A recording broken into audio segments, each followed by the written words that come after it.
Godspeed to the city streets. We began to feel the fire. We rise like tall buildings as the chemicals, they take us higher. The night's young and it's just begun as she puts her hand in mine. We wanna chase the night, wanna dance to the light, pull the stars from the sky, just two hearts running wild. Never sleep, never stop, as we shout from the top. We're gonna be two hearts running wild.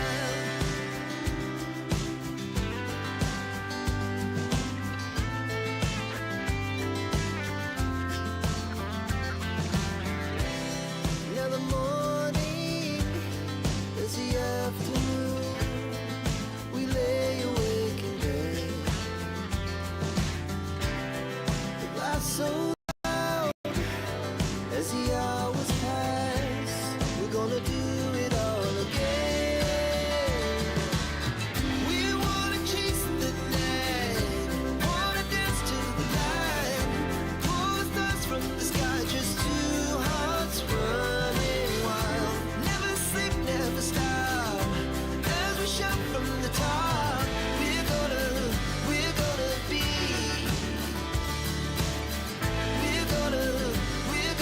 be two hearts running wild.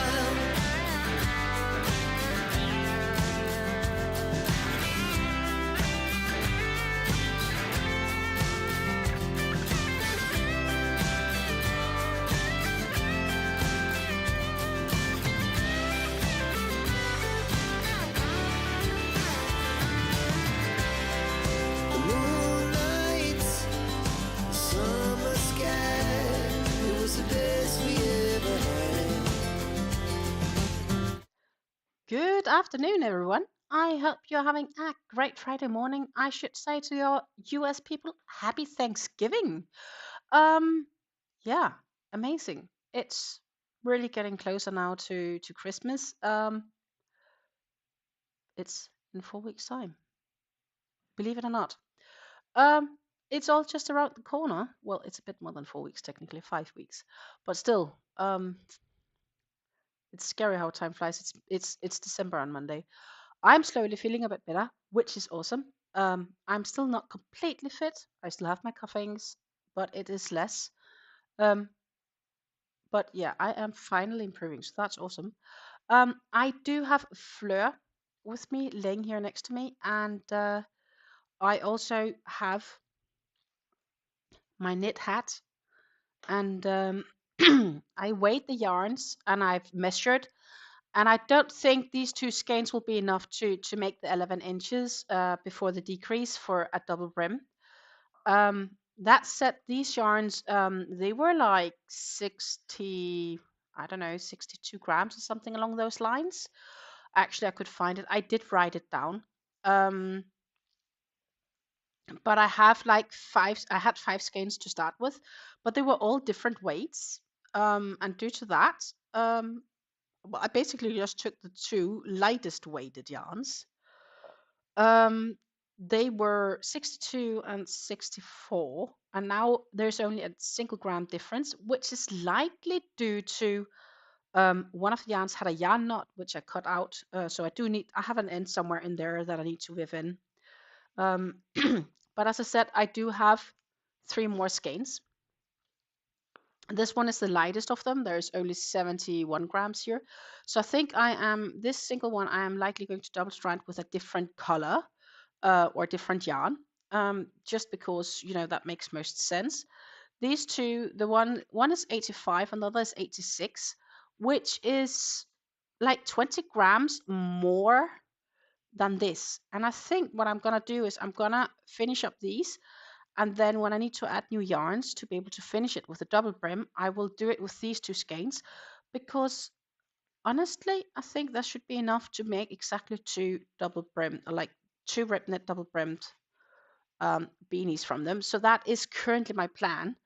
And then of course I have Fleur, and Fleur is a project that that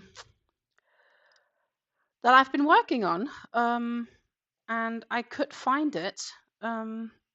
It is next to me, and it's gonna be really difficult to hold up because it is so huge.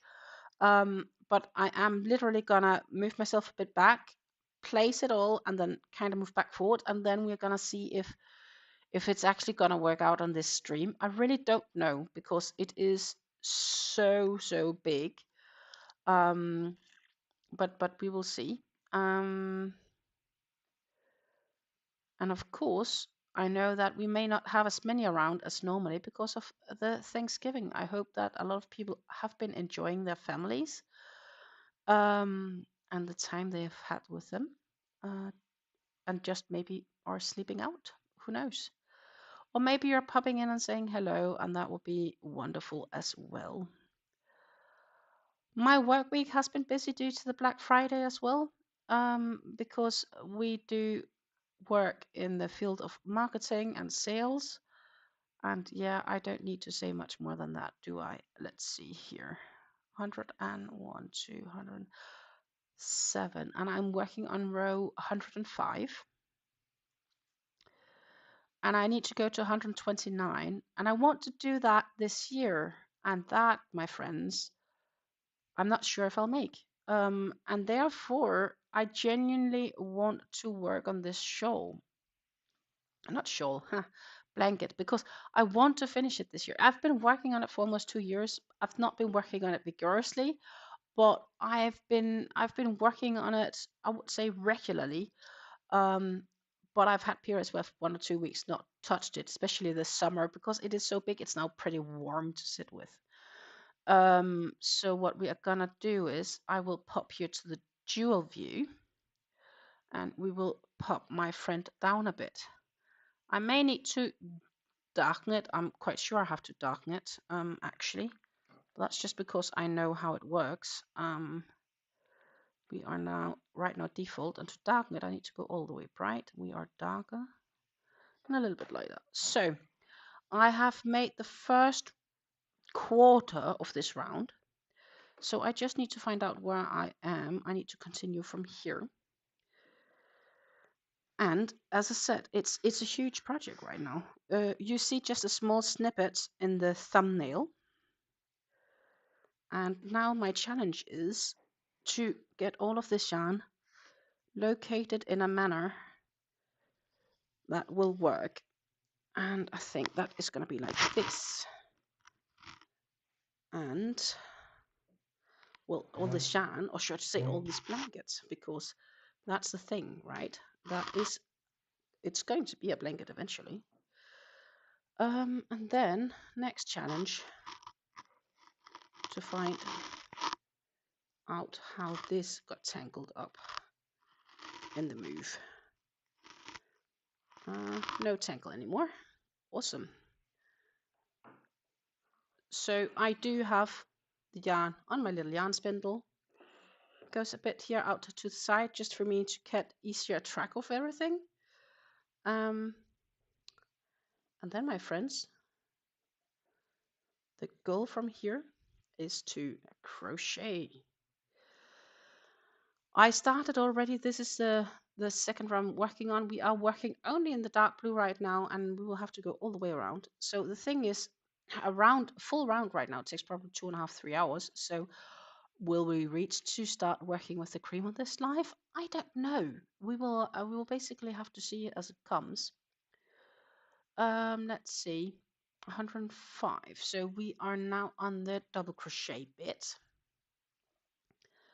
And I am trying to keep a little bit track of what I'm doing, because I really don't want to frog anything here because I'm missing on something. For a while, I actually didn't work on Fleur at all on these lives because I had a genuine fear of making mistakes. Hey, Susan, and happy Thanksgiving. I hope you've had the opportunity to spend some good time with your family. And yeah, I just basically started on today's work here on Fleur. And as I mentioned earlier, will I get to get all the way around? We might get to change to cream, but these rounds really do take time, and I'm not sure how much time. I'm genuinely not going to be a lot home this coming month, which means that I need to consider highly how I spend my time. Let's see, I might be able to. I need to put you guys up a bit, and then I could move you a little closer. I can't really zoom, so that is not ideal, but this might work a bit.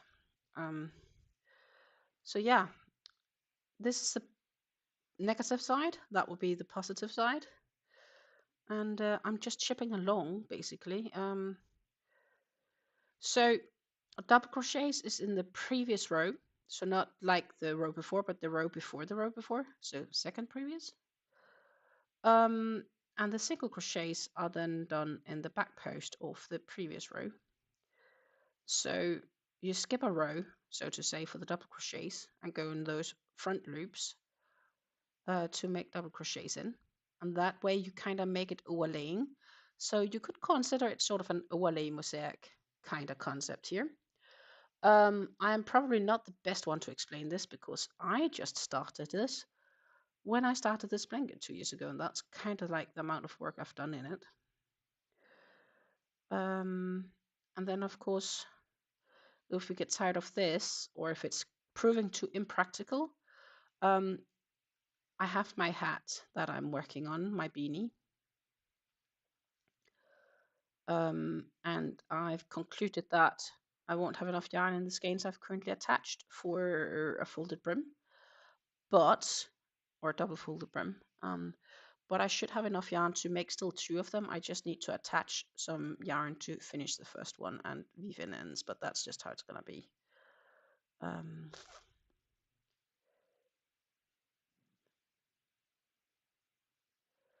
I am then gonna weave in the ends there at the very end. That would be so much easier for me.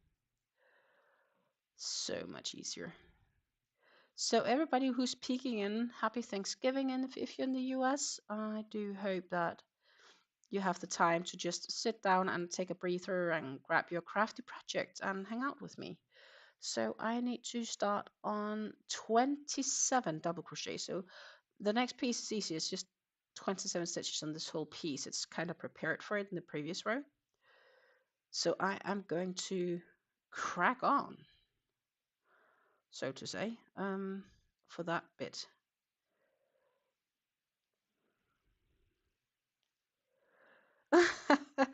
Susan says, if I can say good morning to your mom and sister in Danish. Sure, I can do that. So, dear beloved Susan's sister and mother, god morgen. I can also say it in Dutch, which would be goedemorgen. And for you guys, it might sound a bit similar. It's not too far off. So, god morgen is like good morning. It just spelled slightly different, pronounced slightly different. But I think if I spell it, you would actually be able to pull that out. I will give me one stitch moment, and I will actually write it in chat for you, because Danish tend to swallow letters. We are really good at that.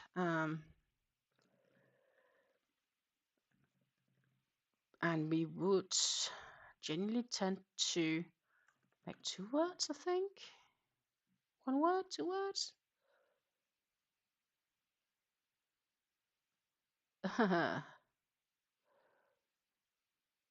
If I would send it as a greeting, I would write it in 1 word. And if I would describe it as a good morning, so it's a nice morning, I would split up good and morn. And this is where it gets a bit confusing for the English speaking, because God is God in English, but it's good in Danish. And good means good, like your GOOD. Small little fun fact.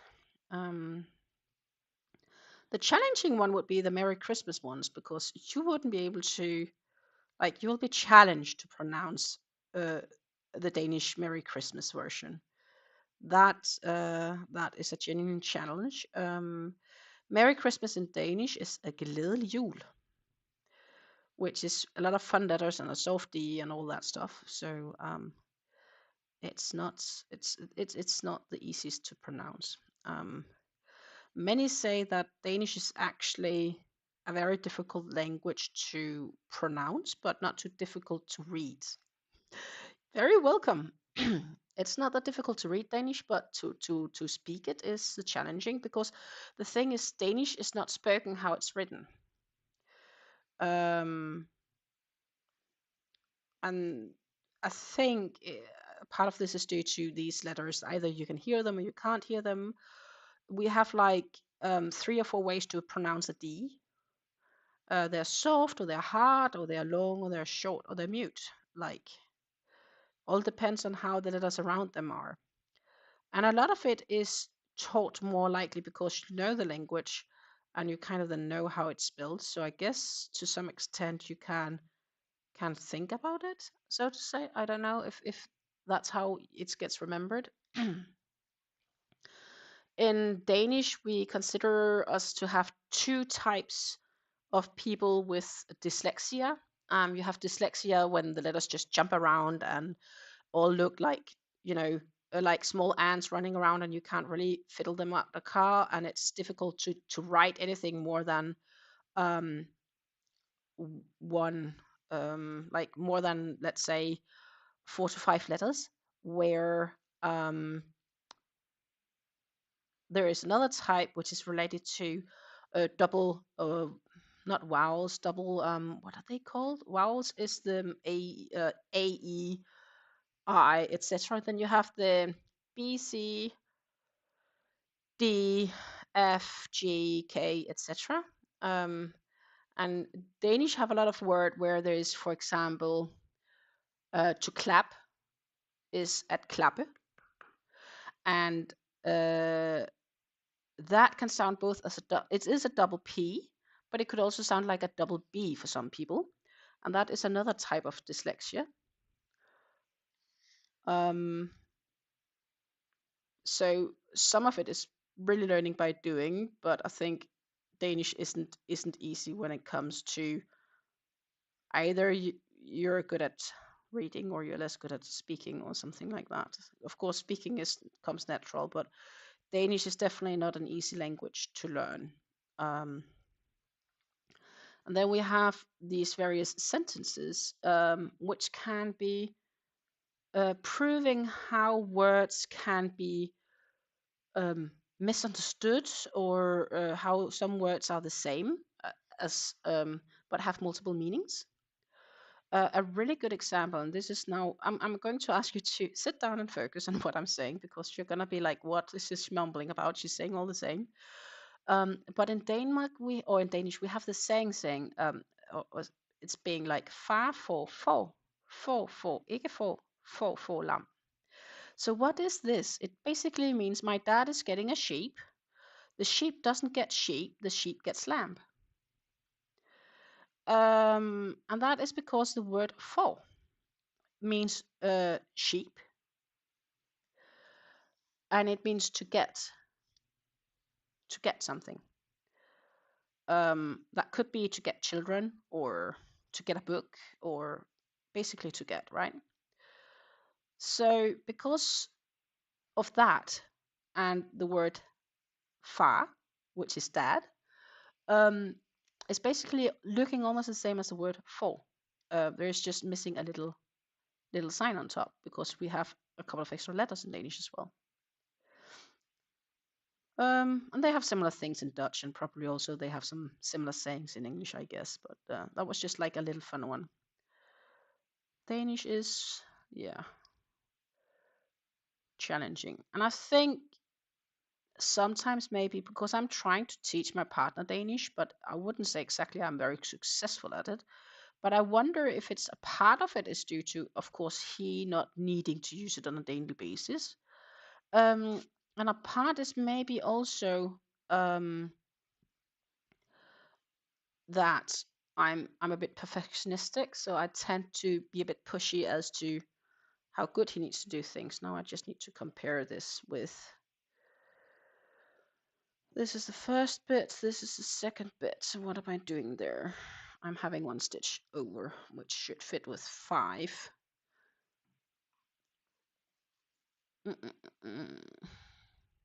Which fits with 5. Perfect. 20 double crochets.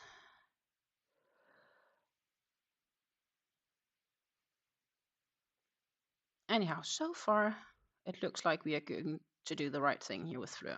So the benefit right now of working on Fleur is it is nice and warm, and it is definitely gotten sort of wintery autumn vibes here in the Netherlands, which is not that cold compared to other places, I'm sure.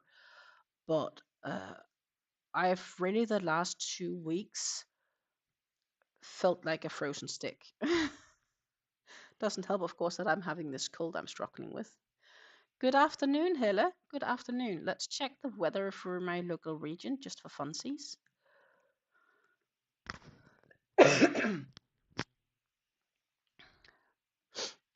The weather, oh my goodness, I need to redo the stitch. The weather in Nijmegen right now, it claims to be warm actually.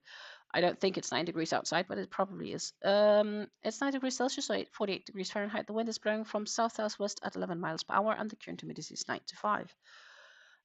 Yeah, it's like on the edge of rain, so yeah, that's probably pretty valid.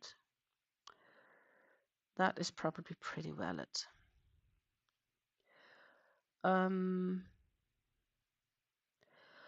I am very much debating on buying myself a new winter coat, actually.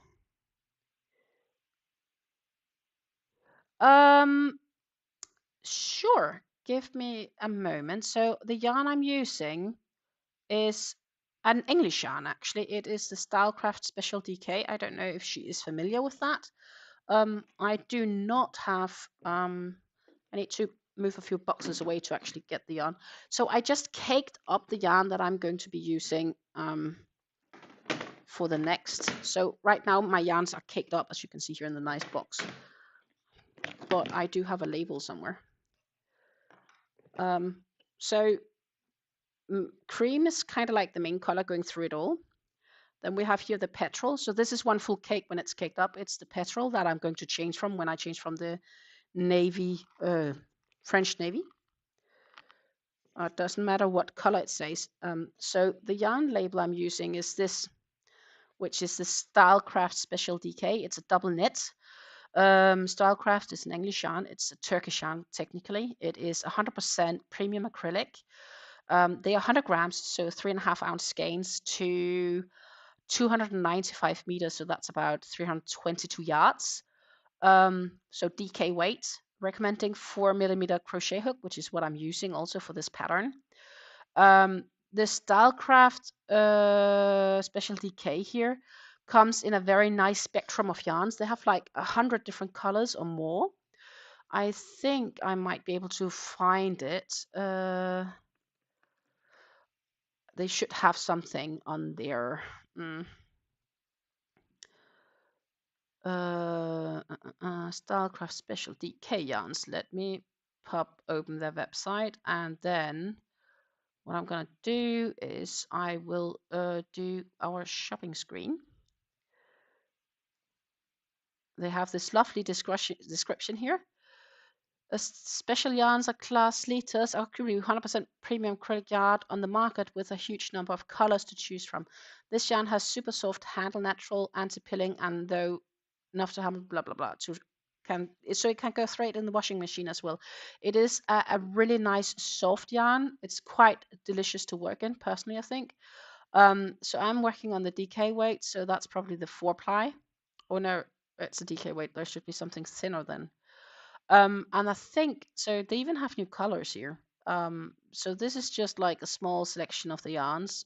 This is on their own site, so obviously it's not far from all of it.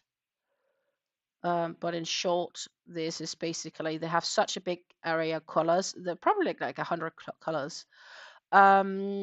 What I could do, this is the pattern. I'm not going to show a bunch of it, so I'm just going to scroll quickly past it. So this is some of their examples currently for the color options.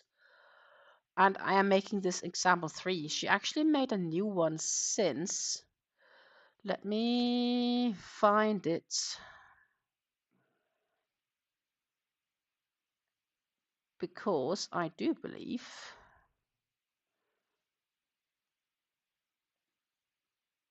we have it here. She did update it since. So this is just some of the many options and other people who's made the blankets, and there is lots of them. I really like this red one as well. This one is nice too, but there is like so many options. I also even like this one, so it's really gorgeous, I think, personally. I don't know, this is the one I'm making, the one here, and as you can see, I am working on the French navy, so I have like 3 more colors to go through. I'm not gonna get bored anytime soon. And I want to do this before New Year's, so that is why we're working on it here, because if I don't, I won't make it. And I'm still not sure if I'll make it, because I'm not sure if I'll have the time for it, but I'm trying. I have 24 more, 25, almost 25 more rows to go. But yeah, and what I think, what is this yarn costing per skein? Maybe $3.50, I think, is a rough estimate. So for the yarn you get, I think it's good value actually. It is not a value yarn, but I think it is good value for what you're getting. Oh, you're quite welcome, quite welcome. I'm always happy to show and share. But I think this is great yarn. It is very similar to, I think you guys know or have heard of the Scheepjes yarns. Scheepjes is a Dutch yarn brand, and they have a type of yarn named Color Crafter. And Color Crafter is basically like this yarn. It's just it's same brand more or less. It's same specs, same everything. It's just different names. But I personally feel quite confident that to say that they are the same yarns without being 100% sure, because while Stylecraft is an English brand, the yarn is made in Turkey, so it's Turkey premium acrylic. What will I do with the finished blanket? I am going to keep it, and I'm probably gonna throw it across the couch. I've actually have 2 couches, and I'll imagine it will go on one of them. While I do sell some of my makes, this I think I've put too much time and effort and love into to even consider selling. It's been, oh no, I'm doing a stitch too many. It's been too long for me to, like, the effort I've put into this is nuts, to say the least. I really do not want to consider that option, but it could be an option, of course. So the thing is, everything is for sale for the right price. um, but I haven't decided if I'm gonna make something on the back side, if I want to, what is it called? If I might want to line it with like a fleece or something like that, or if I'm just gonna keep it as is. The most pleasing part is the fact that right now it can't go into the dryer, that is, or the washing machine. And I just don't know if I'll personally be able to fit it into my own washing machine, but that's a different story. That is a completely different story. I need to check where I'm here. Let's see. I just did the 5, so I need 2 double crochets. So yeah, I'm a bit undecided with the blanket, but I'm likely going to keep it, and it's gonna be my couch project. So I just want to finish it within reasonable time, because I personally want to. You know, like, it's like I started working on this on New Year's Day 2024. So 1st of January 2024. And it's almost 1st of January 2026, and then it's been 2 years. So I kind of gotten to the point where I'm like, well, now it's time to get it finished. And I really made plans for it this summer to do it, and then it got so warm. And right now, when I'm sitting with it, it's nice and warm. But in the summer, without airco, it was way too warm to work on. So I had to change my plans. And then, well, I've been traveling a fair bit as well, and I've had other projects I've been sort of focused on finishing. Um, so now it's just me making the decision as to now it's just genuinely time to get it done. I want to get it done because it sort of feels time, right? It's like if I don't do that, I'll just keep working on it slowly, and then maybe in 3 years I'll have it done. Um, and to prevent that it's going to be my eternity project, it already feels like one. Um, I'm trying to make a push to get it finished.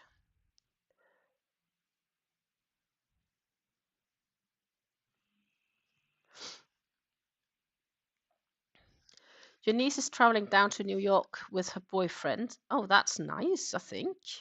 For Christmas or also here for Thanksgiving or so I'm traveling to Denmark for Christmas. And obviously whenever not. Um, December is gonna be busy. We are prepping to get everything ready to go to Luxembourg. And I'll be in Luxembourg for like a week, and then I'll be home for a week, and then we're basically off for Christmas, which is gonna be 4 days in Denmark. 5. They're going per train for the day. Okay.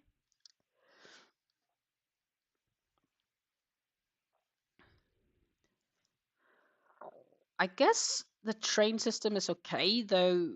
I think it's probably more expanded in Europe. Um,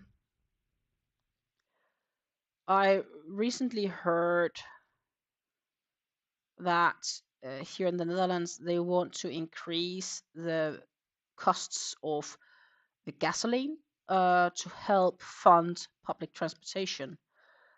So basically, I think they want to prevent it gets more expensive. I don't think they're gonna make it cheaper. It would be nice though, but for a matter of speaking, I think they're just gonna prevent it going more expensive. So they will increase, like we're going to have to pay like let's say 5 cents more per liter of gasoline, which then will help cover some public transportation costs.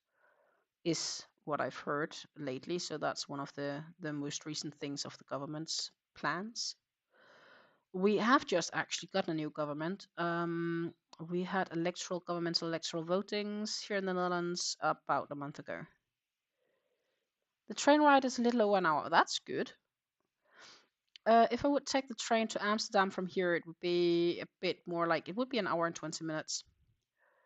And it would cost me 22 euros. So let's say $25 to go to Amsterdam.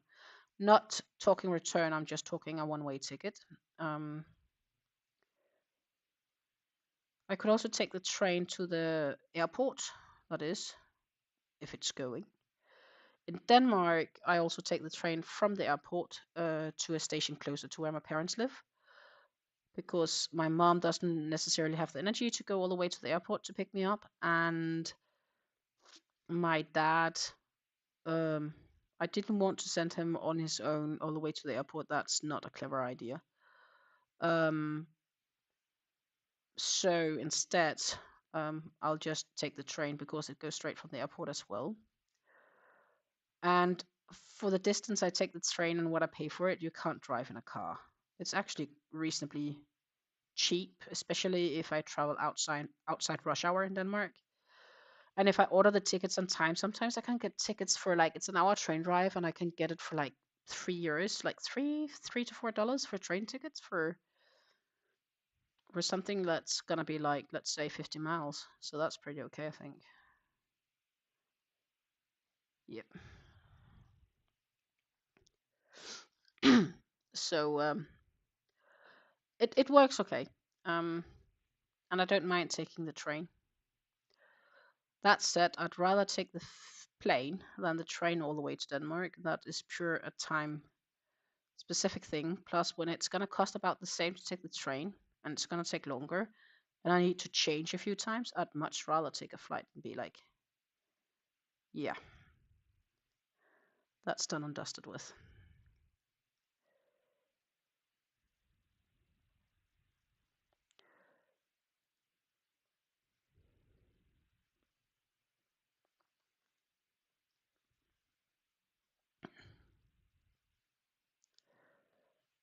Then we are loosely starting to look into our summer vacation next summer, but haven't made too big plans yet. 2, 4, 5. Yeah, 2, 4, 5. And then we have all of these, 27 double crochets on this side. Also, please don't forget to hydrate. I have my tea, which today is a loose tea blend that I get in the local city of Nijmegen. This loose tea blend is the Droomvlucht. It has some saffron in it, strawberry petals and stuff like that that's dried up. So it's a bit of a soft, dreamy tea. Droomvlucht in Dutch means a dream flight. Yes, I forgot this tea. Nice.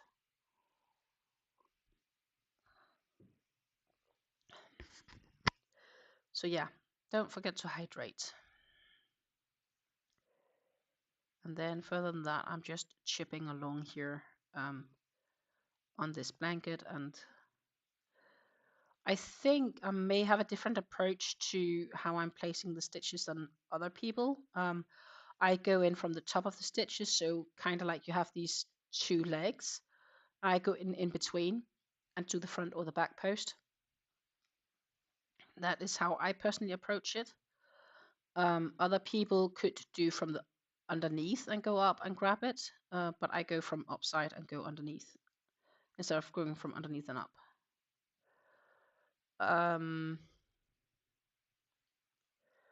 I guess because it just sort of seems more logic, because when I'm doing the back posts, I will also go from the top and down, but on the back side, right? Or not the back post, sorry, back loops.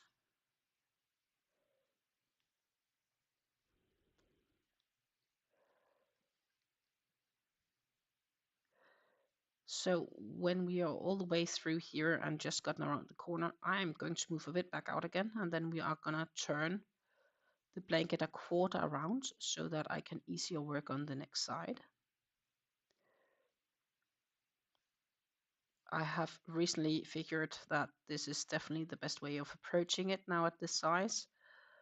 And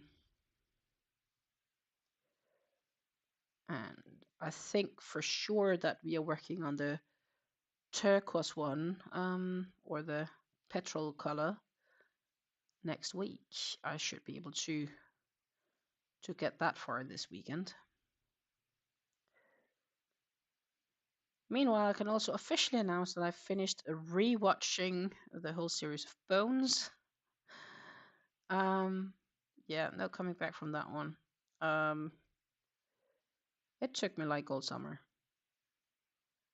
It was a bit funny last night. I was watching something and I was sitting in a bit of a funny way.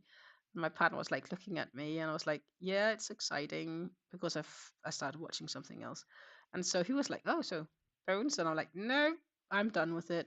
Also took me like, I don't know, since June to watch it all. So that is a lot of episodes, my friends. A lot of episodes. Now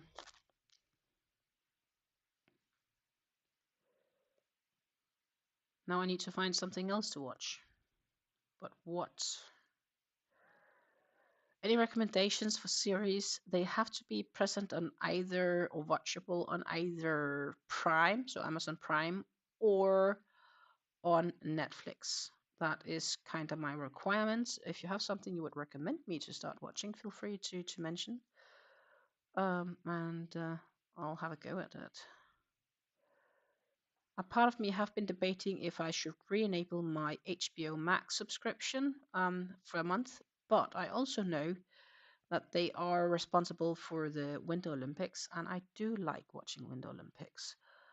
So if I happen to be home in that period, I may have to do it first in February, but I need something else to do until February, obviously. So if you have any recommendations, feel free to mention it either here in the chat, or if you're rewatching this live, thank you so much for doing so. And then feel free to write it in the comments description box down below. because who knows, maybe you have the series I need to watch. I did watch Yellowstone. I am missing the last season because it's not available on Netflix. I also watched 1883. I think that was pretty nice actually. So that was a good thing.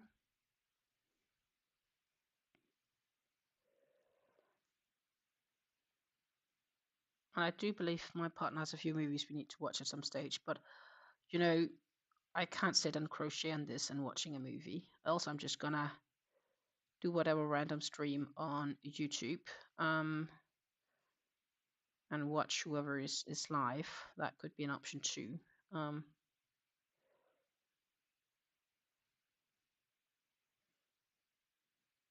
So yeah.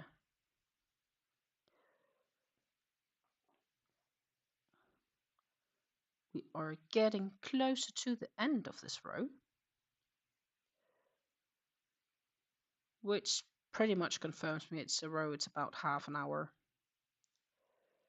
Like a quarter of a row is about half an hour work.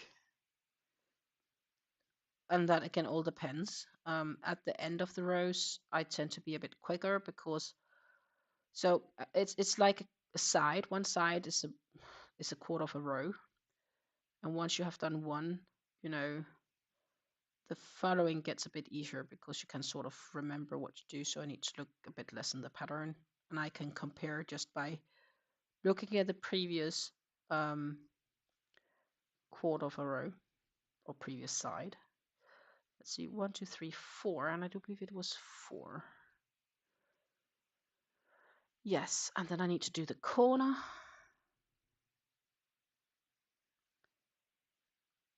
And chain 1.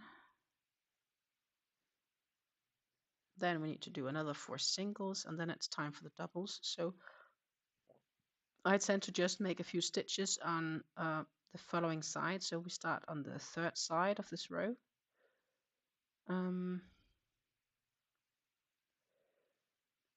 Then we need to do a bunch of doubles. So I'm just making the first stitch of these. I do believe it's 17. We'll insert the stitch marker because else I know it's gonna unravel. And I'm gonna move a bit backwards, and we are gonna flip it around. So I'll basically flip it around by a quarter. And we'll get back on it. Oh, it sounds not good, not so good for the floor. That was basically it. So we can do the next side now.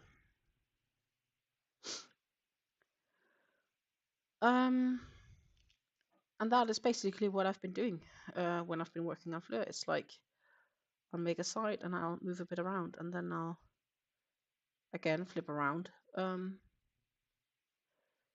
the next side. So what I am watching right now is I'm watching the last bits of Outlander because they posted the new season on Netflix, so they've got new episodes. So I'm watching that. So that's good. That's something.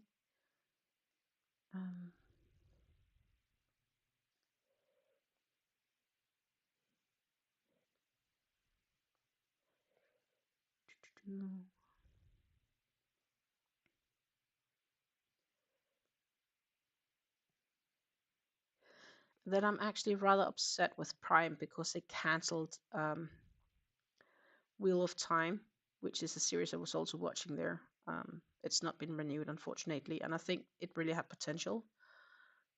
But yeah, after 3 seasons, they decided to cancel it. Bummer.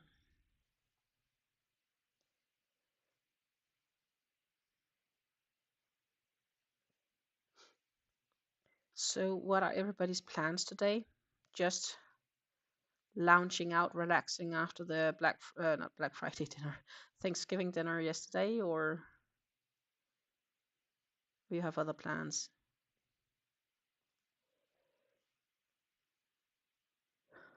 As someone who loves the books, I'm dancing on the grave of that show. Okay, yeah, I heard that the books on the series aren't that similar. I've not read the books. I've watched the series, and I think the series is really nicely made. But of course, it helps being a bit naive. I have had the same feeling. I'm an avid book reader, and good morning, Reverend. Happy Thanksgiving to you. Um, I do like reading a good book. I can definitely not read when I'm crocheting, just for a fact. Um, but I read, for example, I've read the Angels and Demons and the Da Vinci Code from Dan Brown, and I absolutely gutted over the movies because they're not following the plot in the book. There is missing vital stuff in the movies, which I think was really, really important from the books, right? Um, the movies was nicely made and they grasped like the basics of it, but they should have said, okay, we're gonna make the movie half an hour longer and actually maintain that important vital stuff because I think it really lacked it. And I guess the issue is with books, it's easier to describe stuff, um, and people try matching it. Where in movies, they're kind of like they have a set time where they need to stuff it into. I am also watching Rings of Power, and I can't really find out if I like it or not. A part of me likes it, and a part of me is like, and I think I compare it too much to the Lord of Rings and the Hobbit and so on. And I need to remember it's not a Jackson setup. It's um it's not a movie, it's a series, and it while it takes place in the same sort of world, it's different. And you can't set the same expectations. But overall I think the issue between like turning books into series or movies for that matter is that you will never be able to cover it all. Um in the sense of the Da Vinci Code, when they're flying to England from France and they solve the oh, what's it named again? I would call it a duplex, but it's not called a duplex. Um, it's like this code thingy. There is a different one, cryptex. That's what it's called, cryptex. When they solve the cryptex on the flight there, they find another cryptex inside. So there's two cryptexes in one, where the movie only displays the one cryptex. So yeah.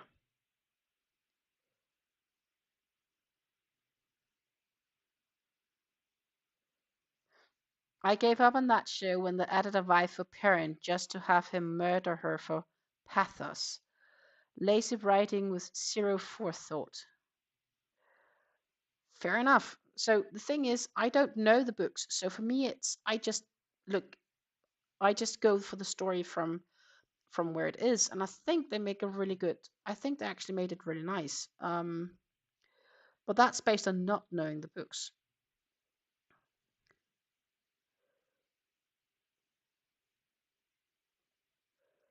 So you will always have people that's either for one or the other. I should probably sit down and read the books, but and same with the Game of Thrones, right? Like, do you like it or don't you like it? And if you do, that would again depend. Did you read the books and didn't you read the books, and are you okay with deviations? To some extent, I feel that the real original story shouldn't be changed, and to some extent, sometimes it's needed. Um,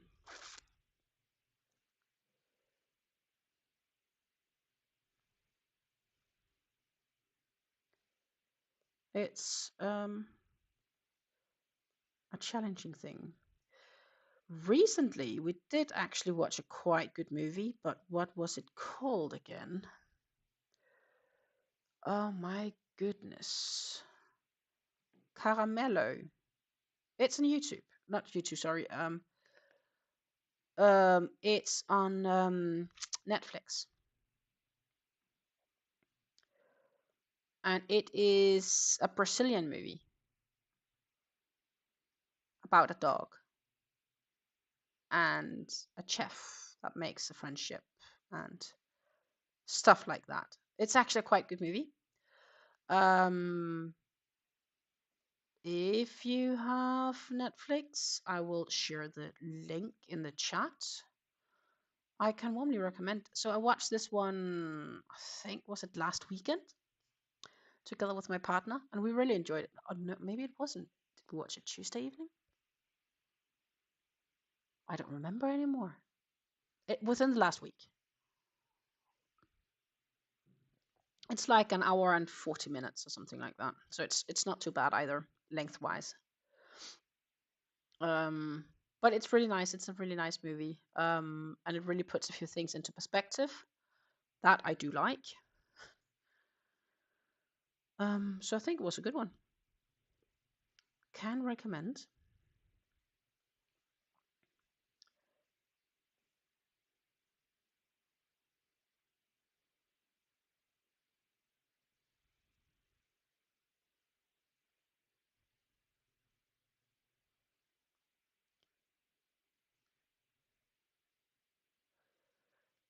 Anyhow, we keep cracking on here.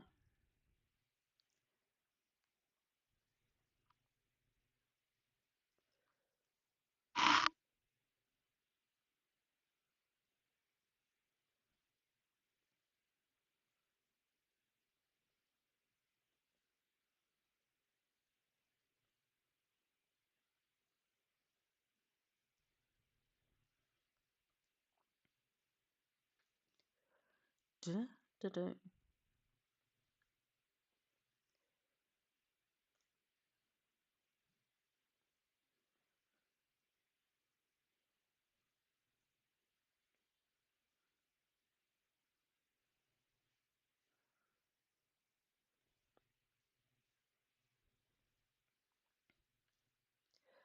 Yeah, it's not the easiest to see when I'm working on this. I'm sorry about that. Except you can see that I'm working.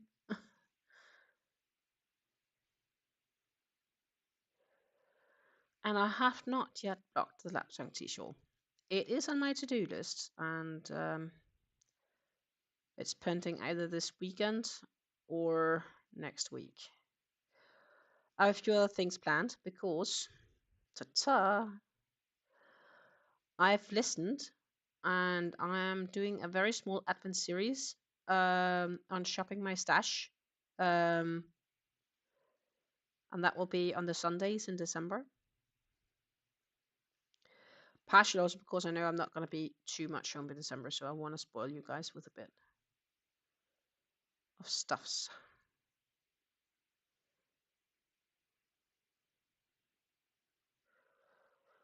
For those who are members of the channel, they may experience popping up Saturdays. 2, 4, 6. Well, it should actually be good because I'm on the way. Well, it's on the starting stretch. So that means that the next bit,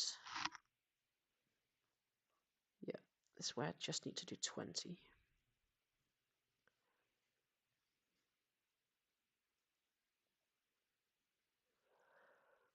Yeah. 5, 1, 5, 20.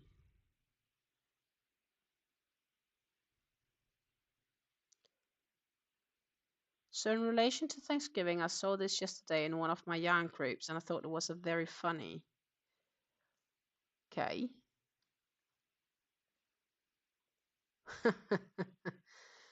Thanks, Marie Calendar, for ruining Thanksgiving dessert. Well, I guess that can be crocheted. That's a bit funny. Marie Calendar is a brand that sells frozen foods, mostly pies, pumpkin pies. Gotcha. That makes good sense. That's a bit hilarious, though.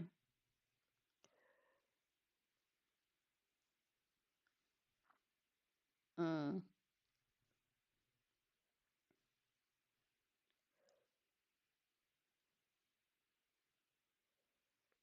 that is nice. That's it. It's funny for sure. Definitely.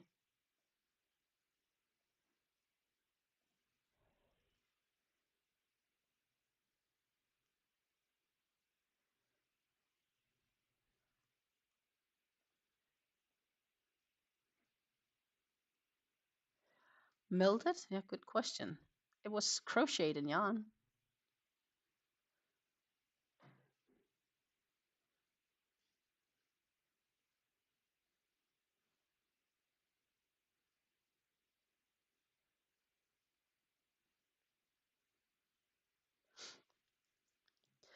Reminds me, I am debating on getting myself a new winter coat. I am debating on splurging myself for a new winter coat. And the crazy thing is I can afford it, but yet I'm always like edgy when it comes to stuff like that. But I should just basically put myself together and purchase one. I just need to decide right now if I want to stick in the black color theme that I have. I'm very black colored when it comes to my coat. It's nice and neutral.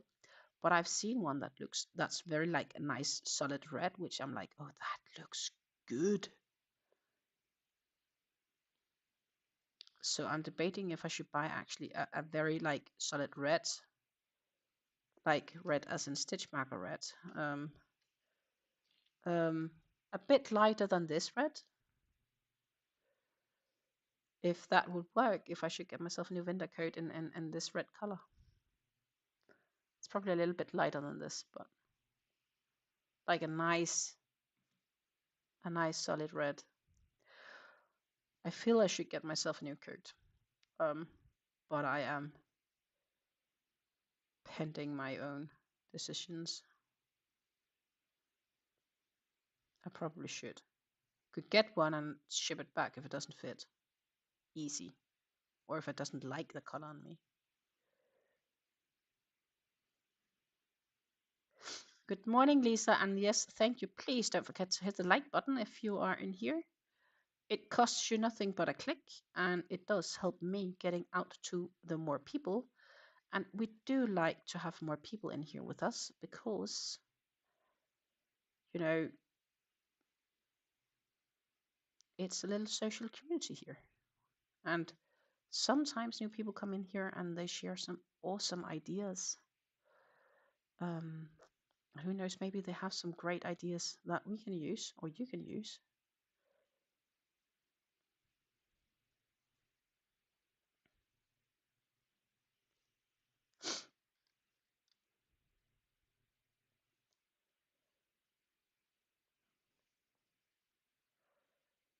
We are almost there.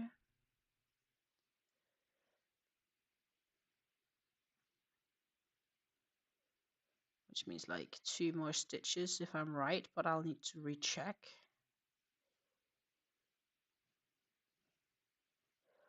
But I do think we are so far that we are, let's see, 17, 27, 20. I'm just counting the big pieces.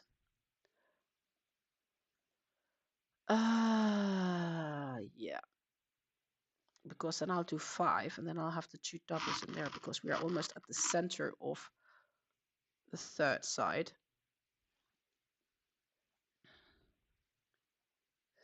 Lisa, as you can see, I'm working on Fleur. I'm trying to make a little bit of an effort to get through some of the things we need to get done. So while we are having this new Advent series coming up, I will have to say that the goal for that Advent series is for projects to be made sometime between now and next year, but I don't know when I will start on the projects. It could be before New Year's, or it could be in the new year. It kind of depends. But that is the goal with my new series.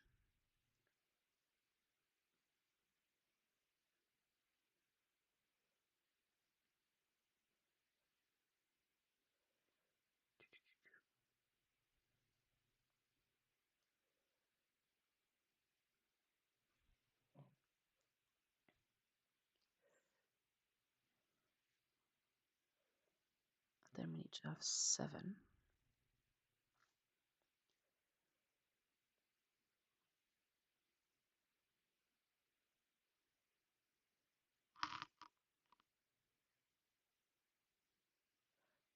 Somehow I feel my stream is slightly delayed or laggy, but it should be all right actually.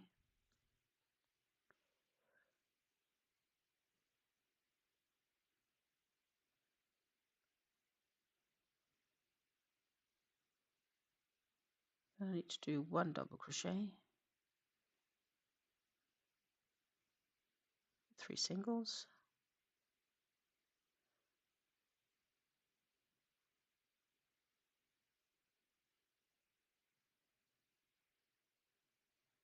and 2 doubles.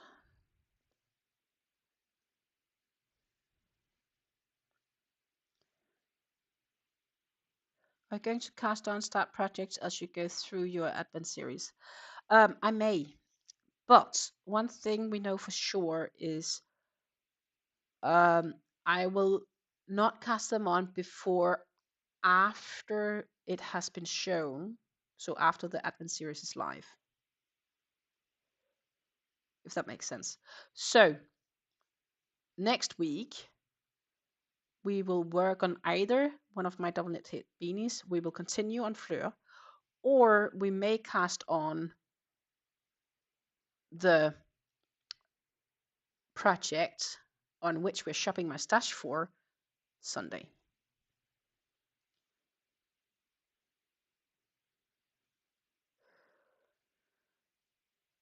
And not on anything that's first posted later, because that's not fair to anyone.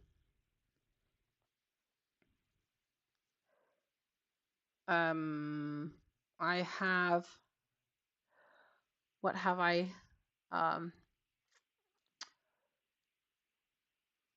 One wearable, one bag,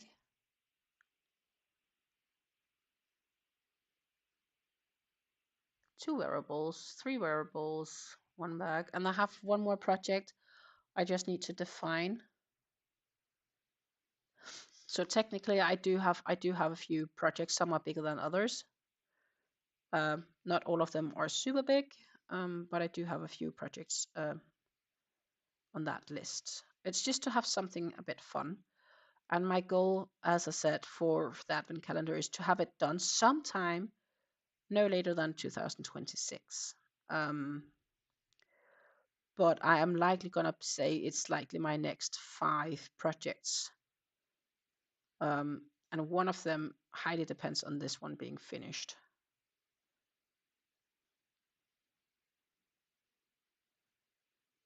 Because, you know, it's a big project and I genuinely would be happy to have this one gone as a project. Looking forward just to get heated up under it. I'm being that right now. My lab is nice and warm, I can tell you. It's keeping its warmth. But it's not going to be 2 meters long, which is kind of what I need. So there is that.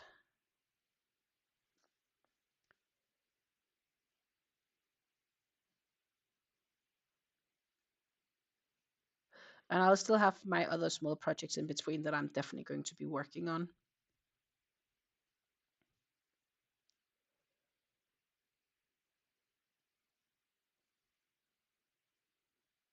Yeah, no, there's going to be 4 wearables in a bag. I remember now what the last project was.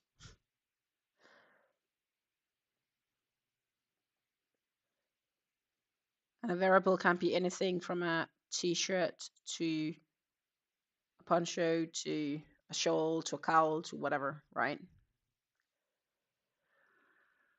I'm not doing a live on Sunday. No, it's just a video. You can watch it whenever you feel like it. I'm gonna post it for members on my Sunday midnight. That means it's gonna be like Saturday evening for you guys in the US. And then non-members will be able to watch it on Sunday at 2 p.m. Central European Time, so that's about 8 a.m. Eastern.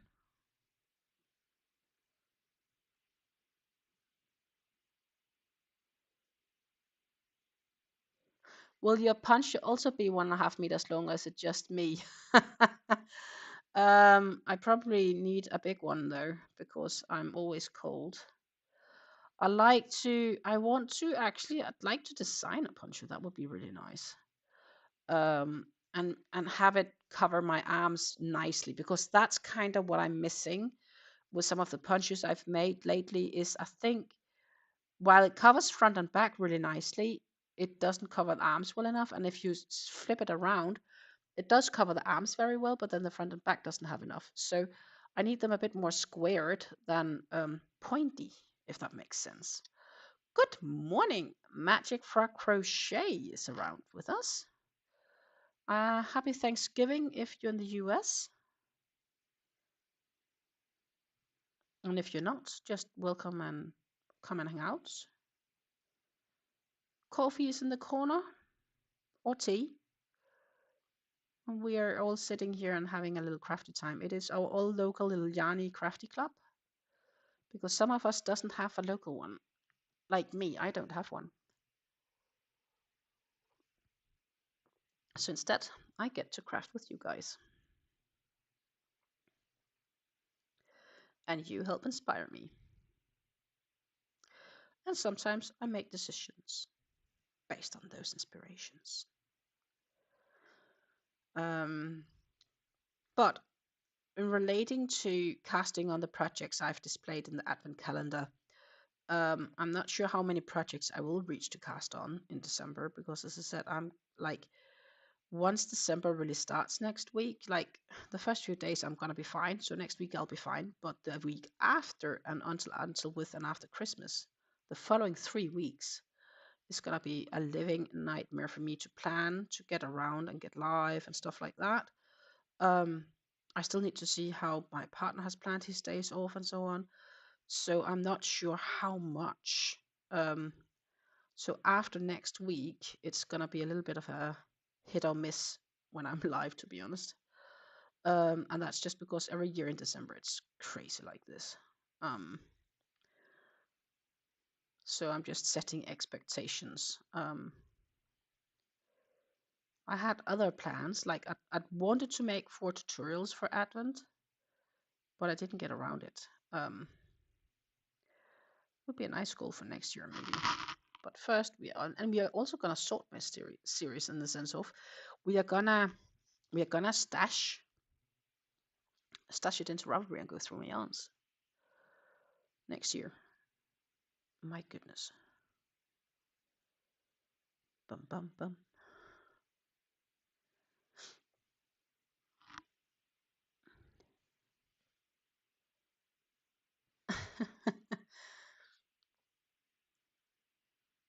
My body will require a few days to recover from the food overload. I can't move. Oh my goodness. That's me like Christmas. After Christmas Eve, I'm the same. I'm gonna be like the first 2 days after Christmas, I'm just like bloated, and I gained at least 5 pounds.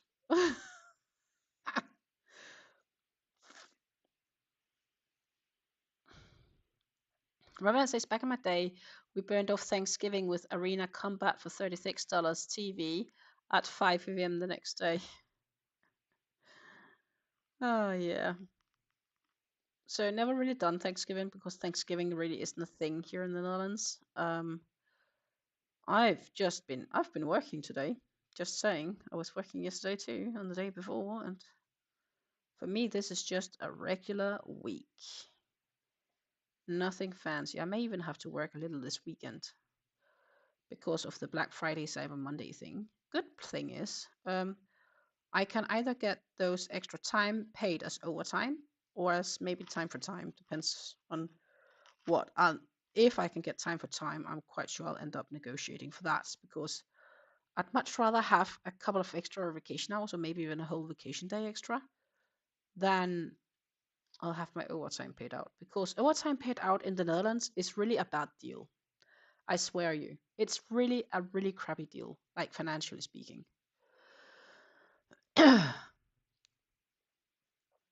So let's say you get flat rate fee, or you may get even extra, but regardless. So if we just say you earn, let's say $20 an hour, this is just to make an example, right? I'm not saying that necessarily is what I am, but it's just nice number to count on and calculate with. So you make $20 an hour for your overtime. You've worked, let's say, 5 overtime hours. That's $100, easy. So then you can either get time for time, which means if I get time for time, I'll just get five hours of time off. I can take off whenever, or I can use it as a vacation day. Or if I choose to get them paid out, that's a value of $100. That will be added on my brutto paycheck. But because it's overtime, and it's specifically overtime, and it's not a part of my normal contract, what will happen is I will pay a full tax rate of these $100. And what is my tax rate? It's 40 some odd percent. And now I'm curious, so I'm actually gonna find it because I want to know actually how much I would have to pay for it.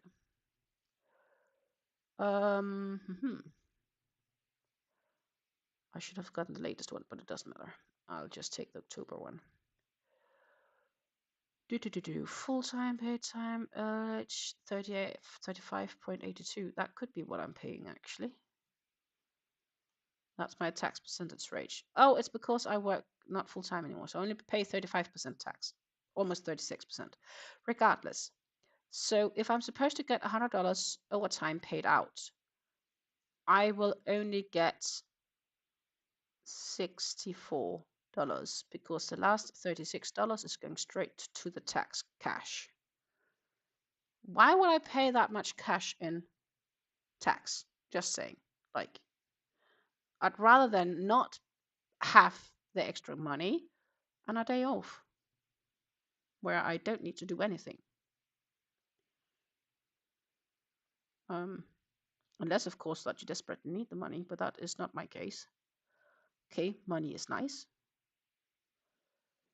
but I don't feel that I need to pay extra tax to the government. Then I'd rather have my boss giving me a salary increase. Haha. Like for the whole period, which technically probably should happen because it's the new year, and if they're a decent company, I don't know yet, but I assume they are. We should get like inflation salary increases usually in the start of the new year. I don't know if this company does it because I haven't worked with them for a year yet, so we'll see. You can compare it a bit to when I worked, when I had my other job last year, and I got this bag of money for allowing them to sack my ass. I agreed with them being okay to fire me because obviously my function was ceasing to exist and they moved it to Romania. But that amount of bonus money I got for signing the contract early and accepting them letting me go and so on, the government took 43% tax of that for the full amount. It wasn't like there isn't any deductibles. It's just bam, 43% tax on everything. Jesus. Tax is quite expensive here in the Netherlands, and it's not even as bad as in Denmark. So I need deductibles for wartime. I actually think the Canadians have the right idea with Thanksgiving. It is in October, so you have a bit more space between it and Christmas, and it has less overt colonialism themes. Lisa says she likes having Thanksgiving in October, plus the weather is usually isn't as garbage. Yeah, I can imagine. Also, I think it's a little bit too much present on present alike thing.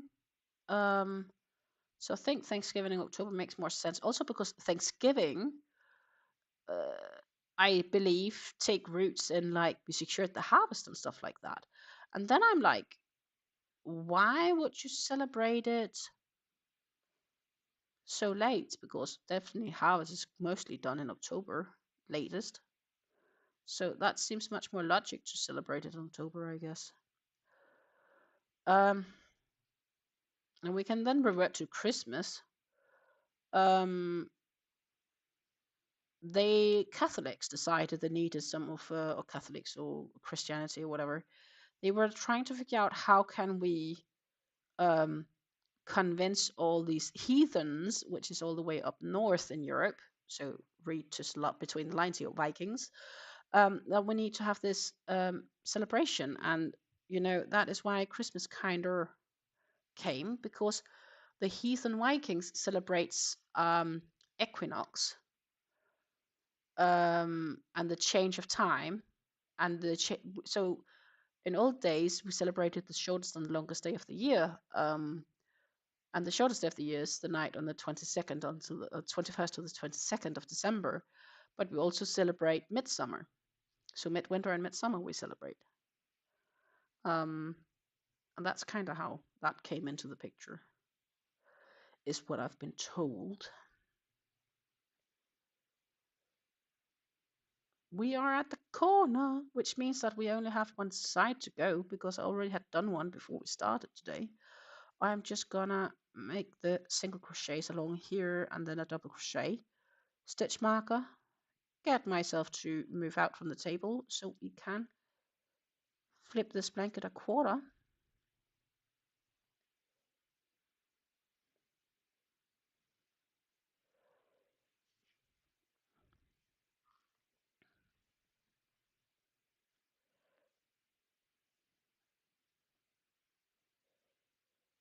To 2. Christmas is also there for Saturnalia in the Roman festival. Aha, yeah. It's basically just, you know, a celebration of time changes, which seems so odd for those all the way down under. And a lot of people like, can you even celebrate Christmas when it's warm outside? And I have to say, it felt pretty okay when we were in New Zealand. It didn't feel like wrong. I guess it's more just like you're used to that's the time of the year and that's just how it is. If that makes sense. My goodness, we got one more round. So we will one more side to go. Because I have the other end here. That's a challenge. I do leave the ends on. Because I'm not gonna weave in 129 ends multiplied by X star. It's just not happening. Instead, I'll just flip it around, have them attached. Which to some extent is easy, and to some extent it's sometimes a bit annoying.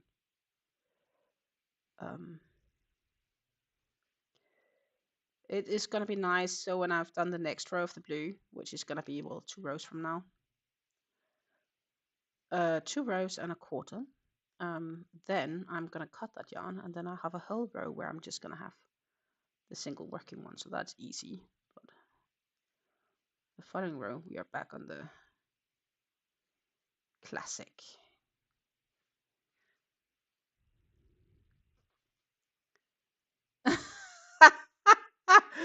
Warm Christmas is great, but putting lights on a palm tree should be a capital offense. Yeah, that seems wrong. I agree. Actually, they did have Christmas trees in the airports. They also had a Christmas tree in the airports when I was traveling last time.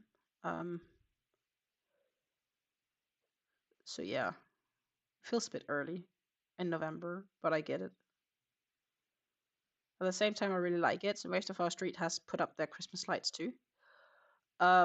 We are not gonna celebrate Christmas in the sense of we're not gonna decorate our house a lot for Christmas because we aren't really much home, and the thought of having to find it all and put it out and then put it all back is a daunting task, and it feels like a waste of time, to be honest.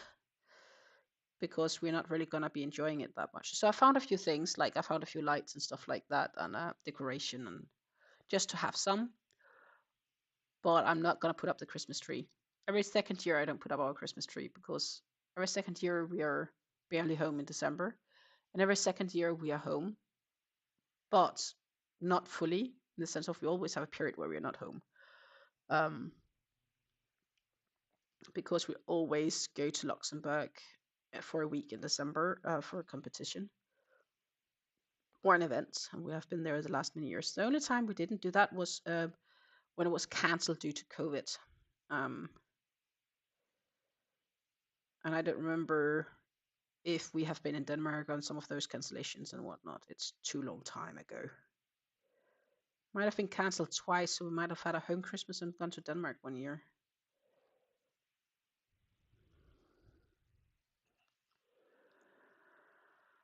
Other than not having family around, I would have zero problem celebrating Christmas in a warm climate.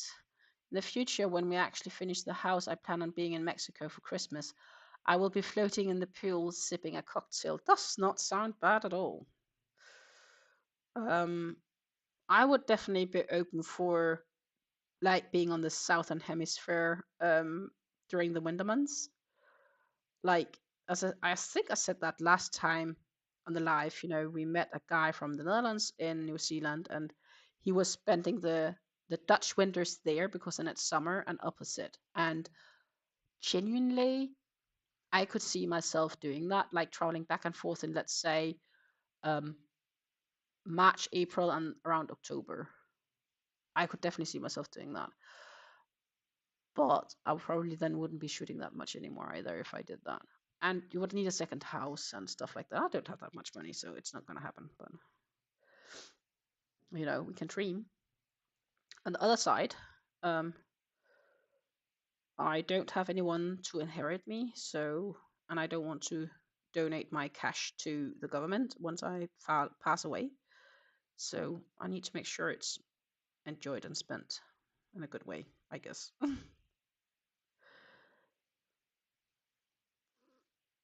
Which is another reason for I should get myself a winter coat. But would a red coat look good on me? I'm kind of keen on the red coat.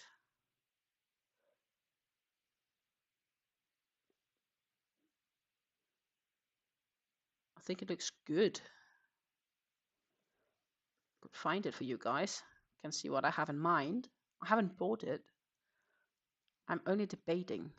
I think I actually might have even put a couple of coats in, but oh no. Let's see if I can actually. If I do like this, and we flip it over here, just for you guys to see. This is what I'm thinking. This could be a really nice new winter coat, huh? I really like this one. It's like a parka sort of coat style thing. And it is like sort of fleece warm inside. I like this one.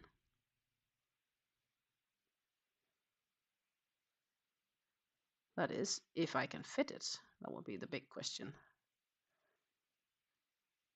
Do you think it would be like too flashy reds, or would a black version be better?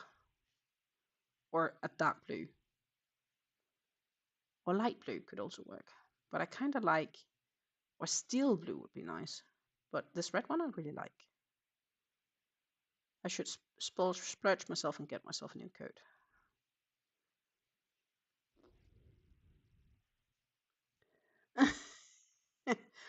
I decorate one room for Christmas. We have a mini tree, folding table, and some stockings. Takes about 25 to 30 minutes to put up, and I will be doing so on Sunday. Oh, that sounds nice. Feel free to share a photo when we get so far.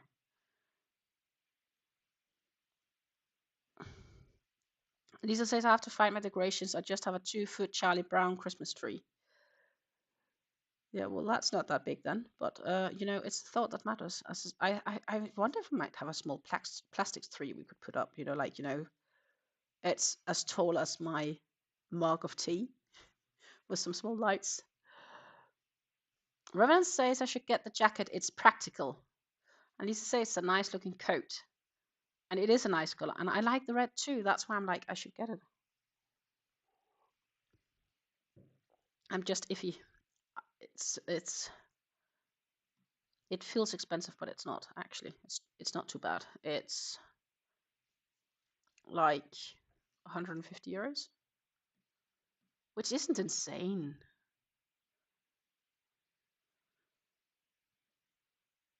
And it has a 4.0 out of 5 review from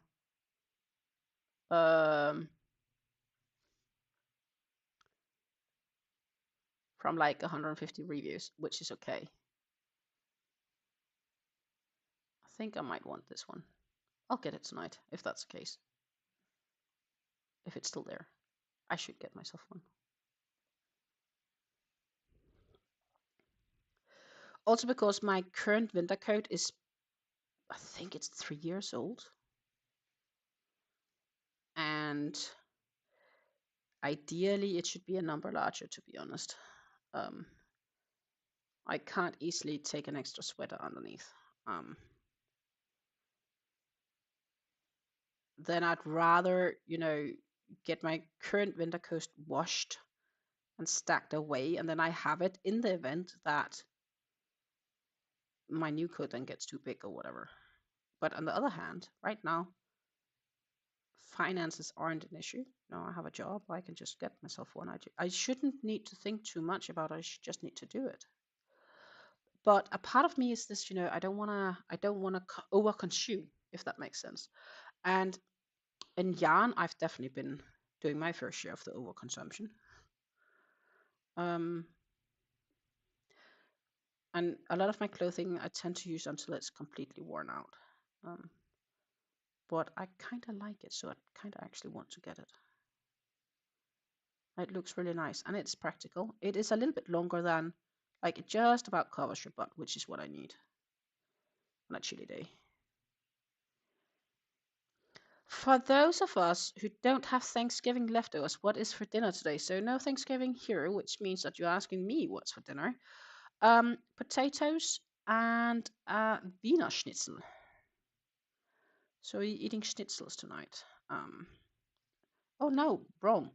It's a chicken schnitzel actually. So it's a crispy chicken schnitzel. So it's a sort of a smaller chicken breast that they coated with some really crispy stuff, which is a bit like, think a little bit about like cornflakes coating, and that's going on the pan to get fried, but a bit like a schnitzel. It's just a bit thicker, and it's chicken and not pork or calf. And then potatoes and carrots on side.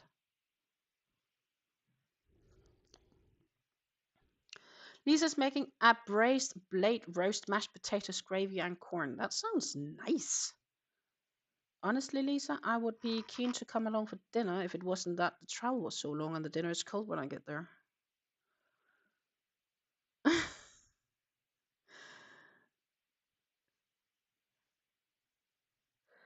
What would be your closest airport in Canada?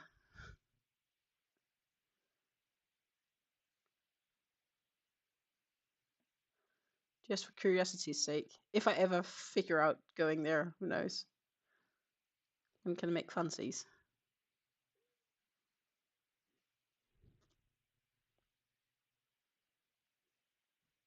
Winnipeg. Okay, I don't know. Do they have a straight flight to Winnipeg from Amsterdam?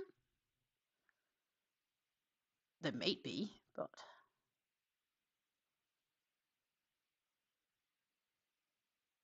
let's see.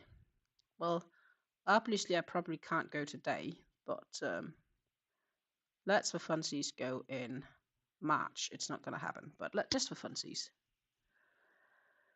It's a smaller airport. Well, yeah, definitely. I have some stopovers, but it's not too bad. Like, let's say I go in the beginning of March.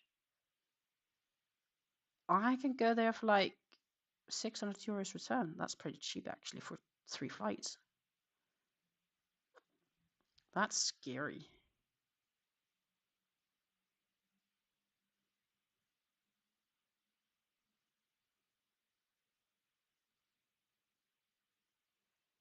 What's the details here? I would then fly Amsterdam to Toronto and then Toronto to Winnipeg with a WestJet. That sounds like a Canadian brand. So I'll fly KLM to.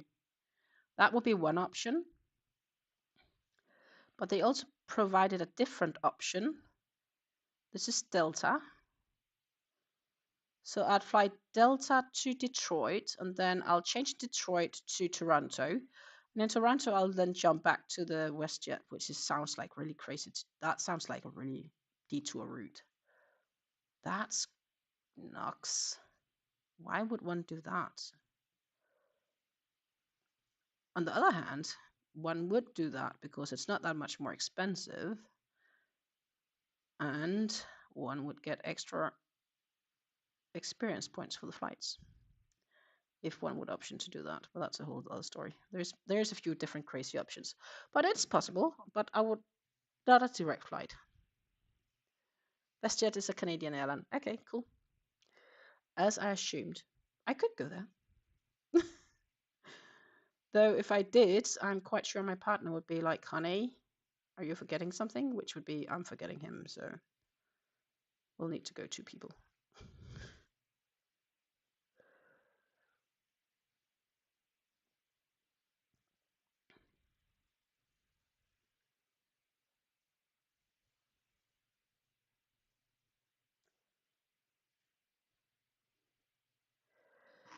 That would be the 20 bits, yeah. But sure, that could be fun, I think. You know, you're often making something that sounds really delicious, so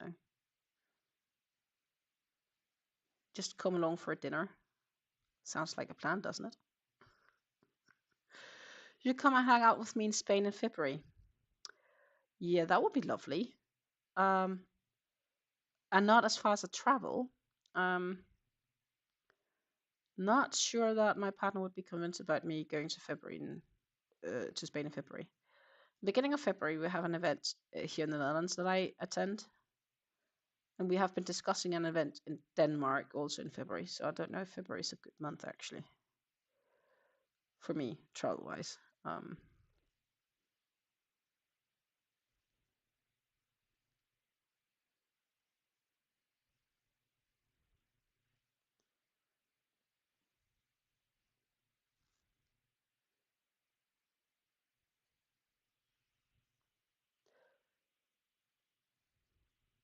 Saw a live feed of the entrance gate to the Dallas-Fort Worth airport last night, and it was a bumper-to-bumper traffic.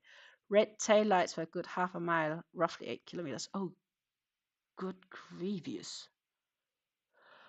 Yeah, I guess it's traveling this time of the year, right? You know, people go home for the holidays, and travel for the holidays.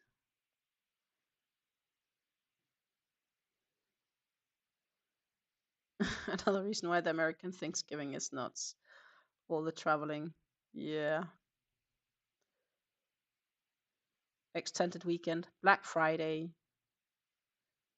Remember to check if they're real Black Friday deals before you're getting them.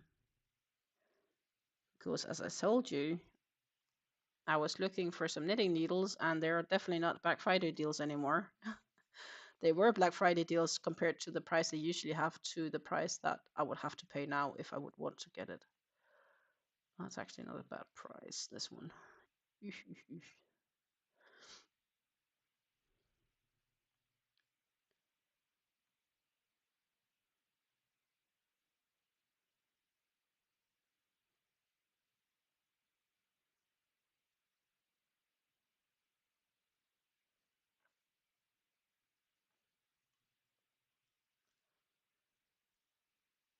Oh, the price decreased again. Ha! It just jumped like, yeah, because now it's a deal or something. Ah, goodness gracious.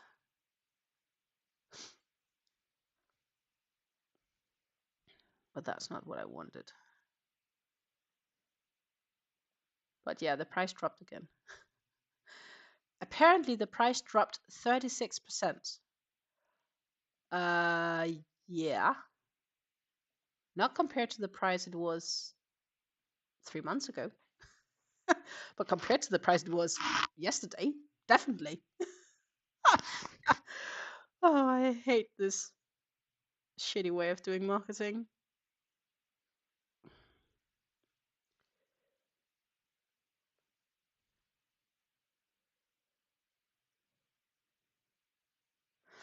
We're spending a week in Barcelona and a week in Madrid. Yes. It sounds nice. We talked about it. As I told you, if there's the opportunity to drive 4 hours further south, I'd recommend Alhambra and Granada. But on the other hand, you could also look at like this. If you enjoy it so much, you want to go back next year, next winter, then instead of doing Barcelona, you could do like Madrid and Granada. That could be a really nice alternative.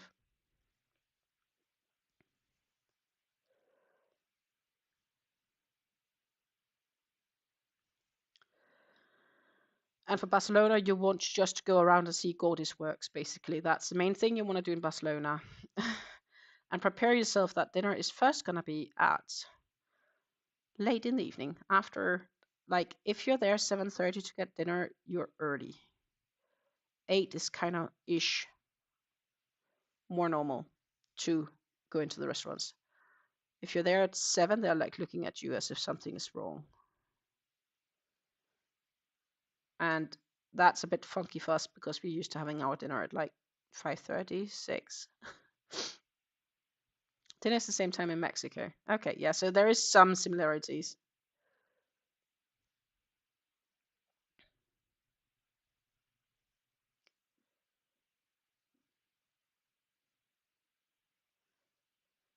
I wonder if the hotel we stayed at is still there. We stayed like 10 minutes walk from Sagrada de Familia back when we were there. I'm curious if it's still there.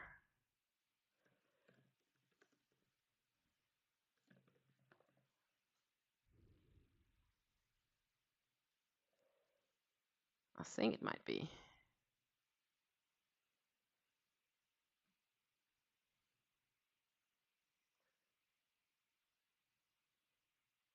Or maybe not.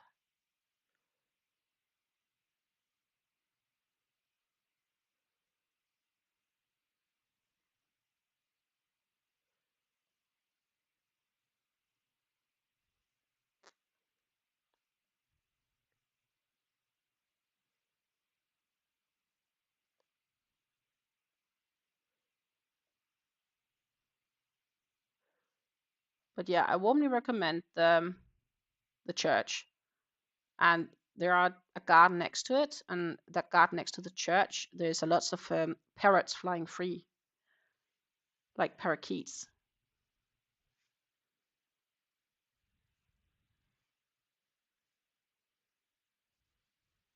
Not budgies, but like a bit bigger parakeets. The Spanish have the right of it. Wake up late and have a nice lunch, and then a siesta, and then dinner at 8. Definitely, like I can see myself doing that. So maybe I should just consider retire to Spain. My physio is in Spain. He said he was probably going to buy a second property down there. Like he wanted a home himself, so. And his dad is living there half of the time in Spain. They already have an apartment, and he wanted something new to renovate. So they're buying a home for his dad to renovate for them, which is kind of cool. Like, that sounds nice. And given the fact that he has his hands well put on and he's used to home renovation and stuff like that and building, I think that's a great idea. Mm-hmm. It's a wonderful church. Gaudi has multiple works in Barcelona, and he really has made lots of different gorgeous designs. Let's see, I'll pop up the Wikipedia part.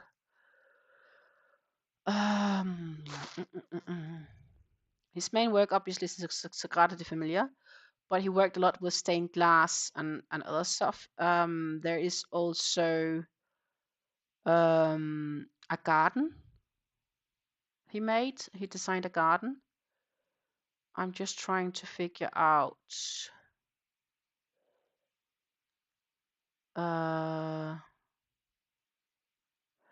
what's it's named.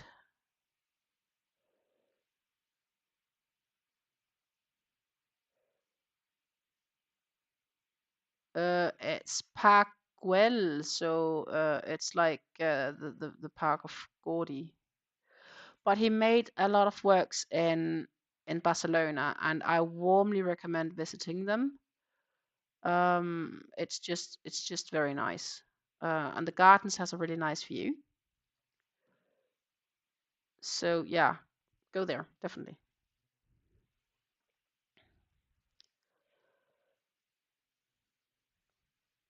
I would have no issues going back for an extended weekend.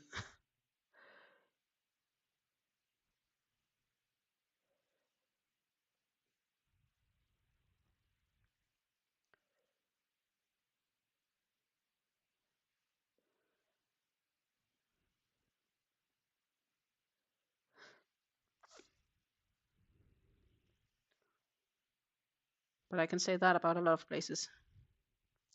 Gonna change. What yarn are you working with, darling?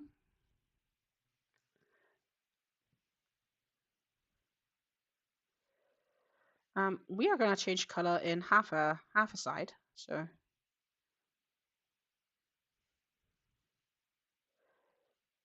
soon, which means that we have done okay process here. That means I have to start reading the pattern again.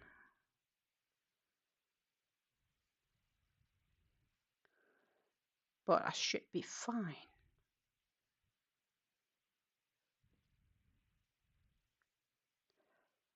So far, I'm just doing the home stretch on this last bit of this row, and then we'll flip from the French navy to the cream, which is this sort of, it looks more, maybe a bit more like white on the screen.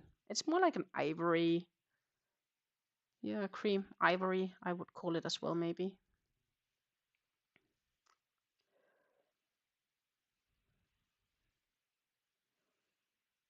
Take care, Susan. It was great having you around. Greetings to the family. Happy Thanksgiving.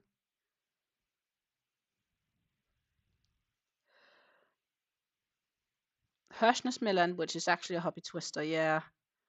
Or the Yarn Arts, whoever is the original label. I sometimes don't know, but I think they're all made in the same factory.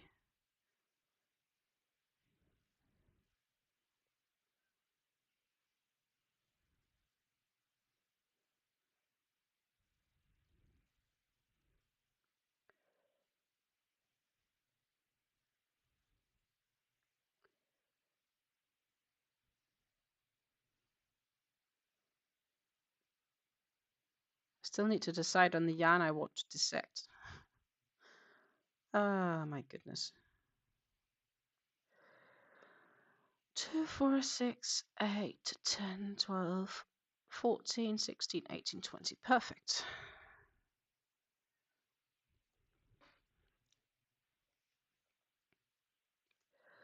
Perfecto.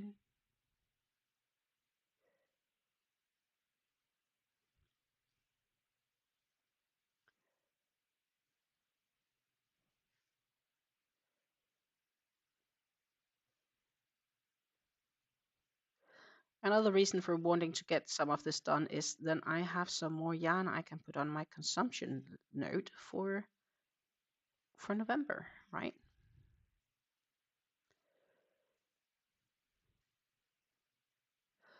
I've been so tempted getting yarns from Hobby, but I didn't yet.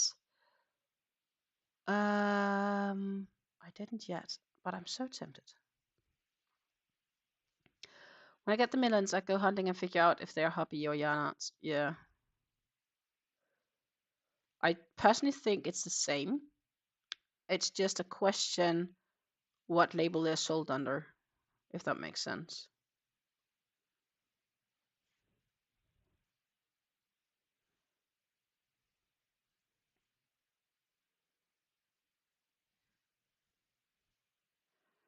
I'm just waiting on my daughter to let me know if she wants to add to my order, and then I'm putting in one with her.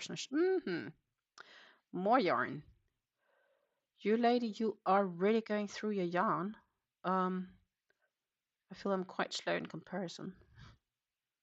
That said, when I was looking through my yarn to make this shopping video, so to say shopping my stash advent video, the first of them, I've realized that I am actually starting to leave some gaps here and there in my boxes, which means that I have been using yarn. So that's awesome.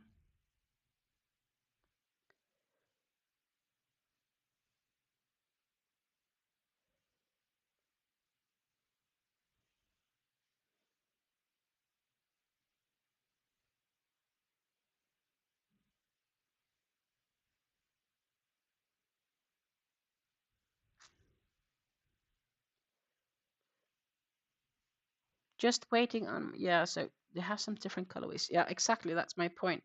So some of them are hobby colorways, but some of them are also dual on both ends, which is why I'm like somewhat confident that it's the same factory. It's just a question of the label they have on top. and whatever they order or have agreements on. Since March, I've gone through over 100 balls, cakes, games myself, plus I gave away a ton. My goodness, I definitely haven't in the year alone. I've been counting and keeping track, but I'm not past 100. Yet, at least. I don't think I will either. It's also not the quickest what I'm doing, and these skeins are pretty big, like, right? They're almost 300 meters a piece for Fleur. That said, I almost have 2 skeins finished on the rib knit beanie. So that might be an option for later today. If I have a short moment when I'm home, like I'm not home all of the evening, I have appointments, but maybe I'll knit a bit later. But I want to do it at some stage because it would be cool to use up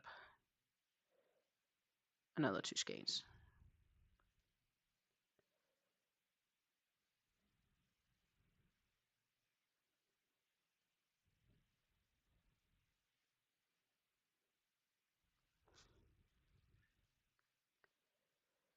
Do, do, do, do, do.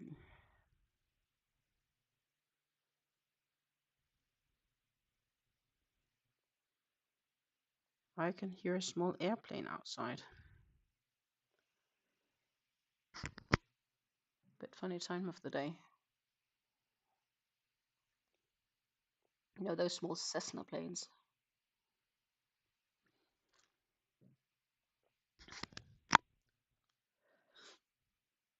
Usually they don't fly a lot this time of the year because it's not really a heated airplane.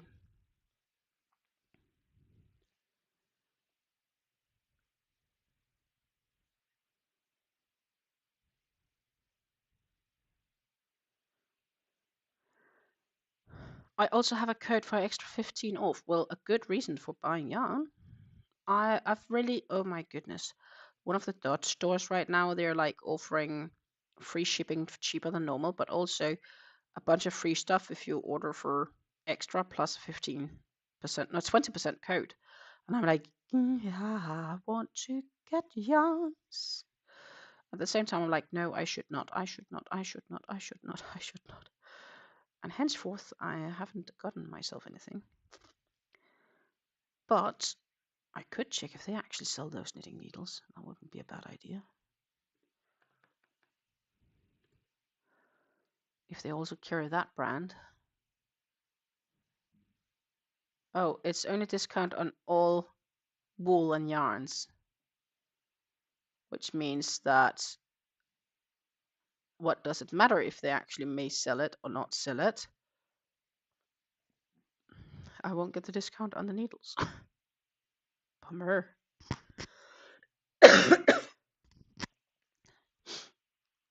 I wanted it on the needles.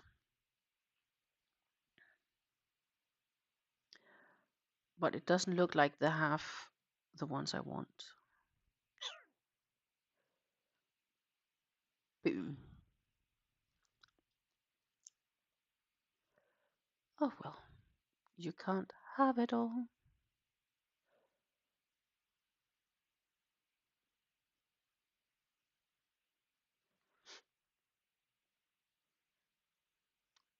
I guess that was just nice if that had been the case.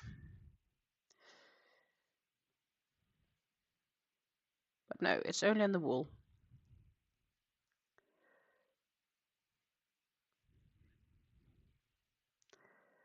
And we all know that I don't need yarn because I have more than enough yarn to make me happy for the rest of my life, more or less.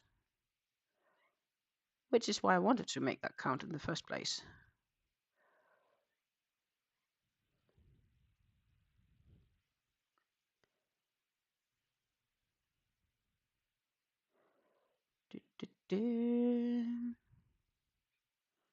So 2, 4, 6, 8, 10, 12, 14. 16, 17 fits.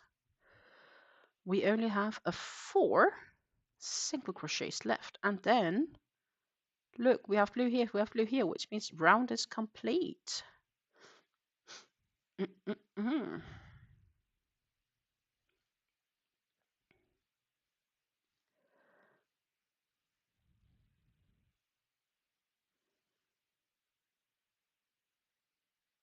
my goodness.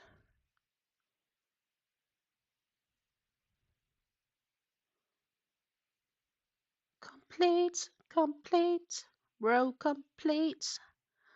Then we're heading into the cream now, and we do this where we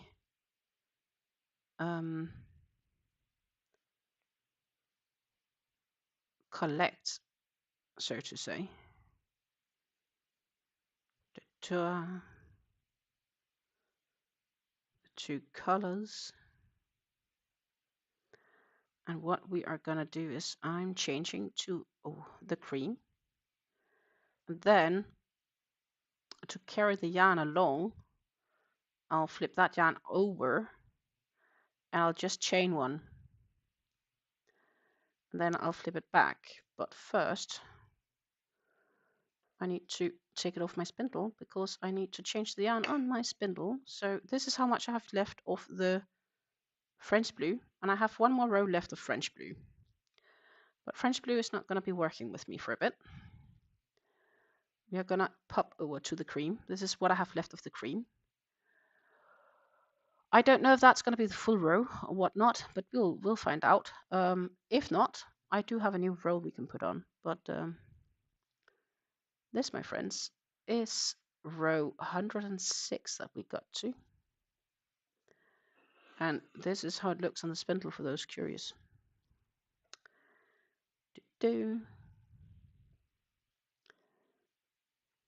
It's a bit light for the colors. Anyhow, we got color changed.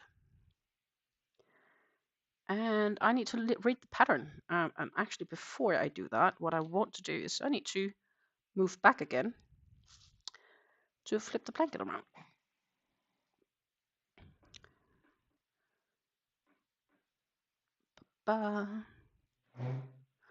Because else it's gonna be more and more inconvenient to get to where I want to be. So let's see what the pattern says. We need to make a double crochet corner.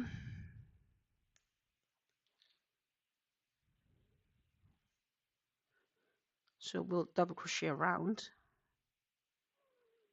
and make a double crochet corner.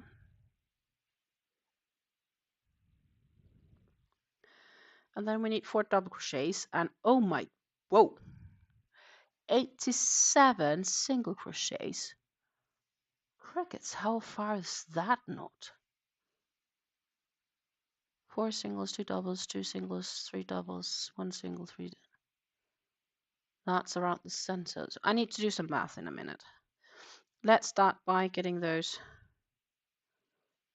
doubles out of the way. And I'm quite sure that's not including that. Yep, I need to do that one in here.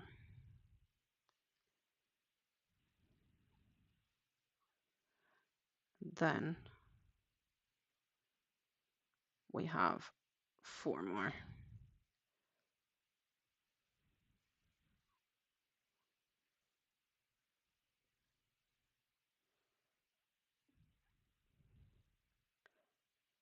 And then it is single crochet time. I need to do math so I can calculate where the I can calculate where the center is. So we can calculate backwards. That's gonna be easier than doing math. So the center is 1 single crochet, which is here.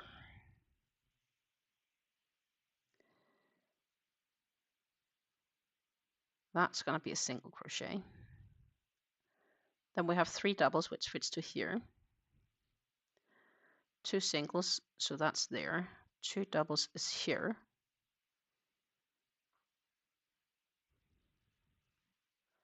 Let's see, I need to one more.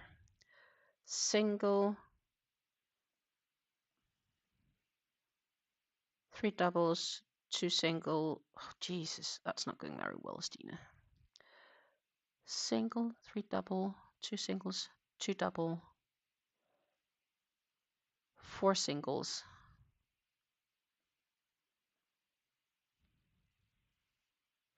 I can't do doubles there.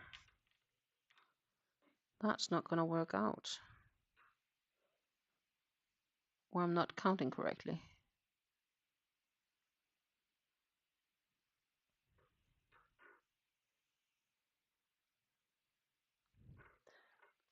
Or would it be here?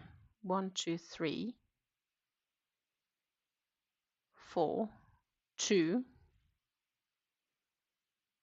2, 3. Yeah, that is.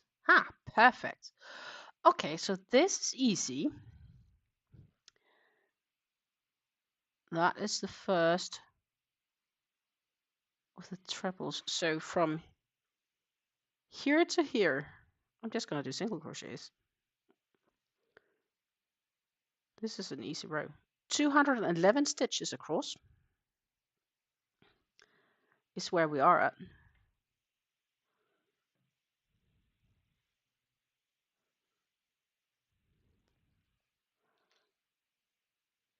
And we'll start by these 87. My goodness.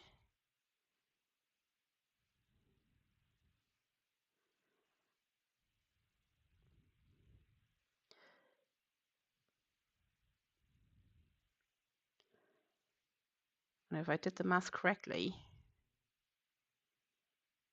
it should be correct. But I should probably count them just in case when we get there. Should I be so clever that I should actually insert a stitch mark? I probably should.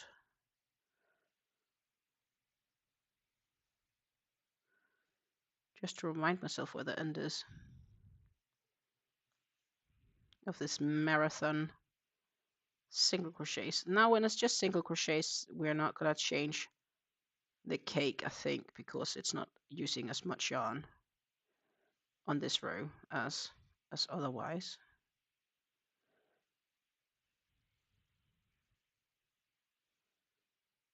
The following row is like lots of. The following row is going to be a nightmare to do live. But this is good. This is easy. The next row is like corner, 5 single crochets, 7 double crochets, 5 single crochets, 4 double crochets, 4 single, 1 double, 1 single, 1 double, 1 single, 1 double, blah blah blah blah. My pooh.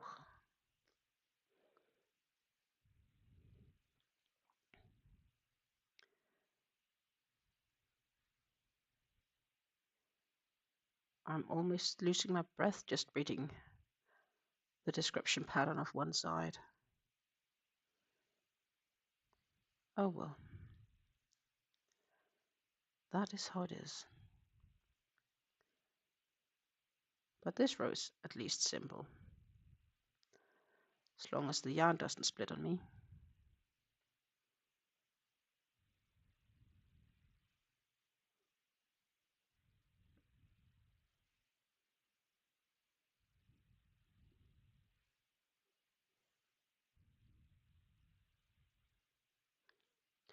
Chipping along, chipping along.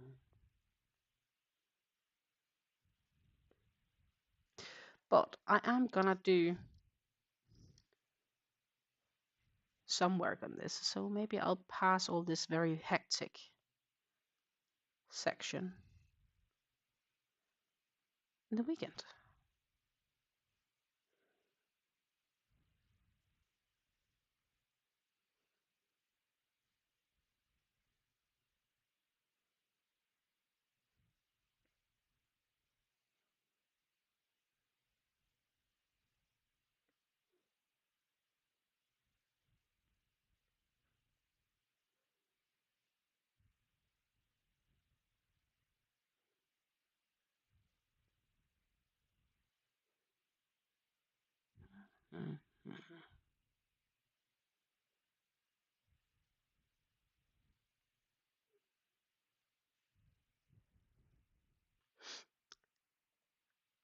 Good morning, Sarah, and happy Thanksgiving.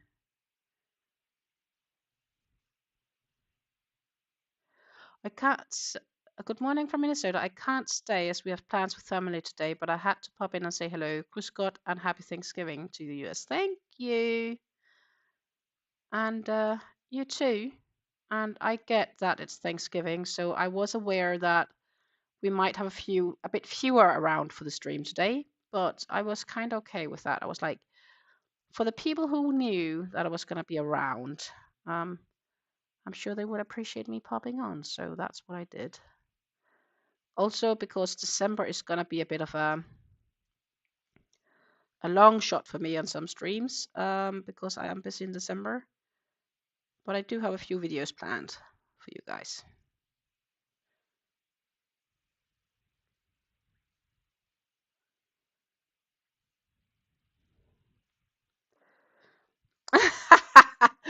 Lisa says, just put in my Hershner's order. Good thing Susan isn't here. Yeah, because she would tell you to shop your stash, lady.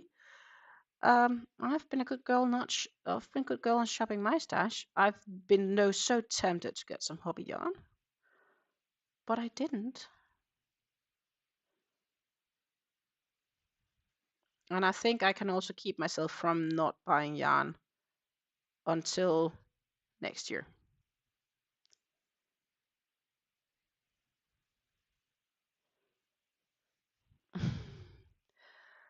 Sarah says, have a most lovely day. I'll catch up via replay. Absolutely. Looking forward to catch up with you during the replay.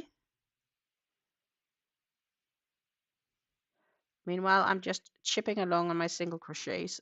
It's like 78. Sorry, 87 single crochets on this row before I get to do something else. That is just a long stretch. Good thing is it's easy, right? So it's just chipping along, which could mean that maybe we could reach to finish this row. I'm a bit optimistic though, because the thing is, I know it takes about 2 hours to do a row, but maybe it's a bit quicker when I know I just need to do single crochets and not, or I'll get close. We'll see.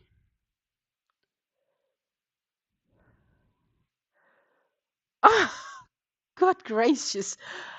Lisa says she ordered 15 million packs, which is like 30 cakes.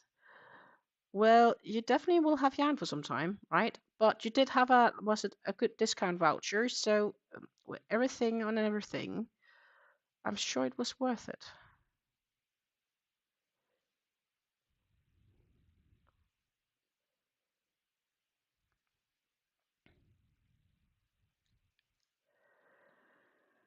That should have been my 87.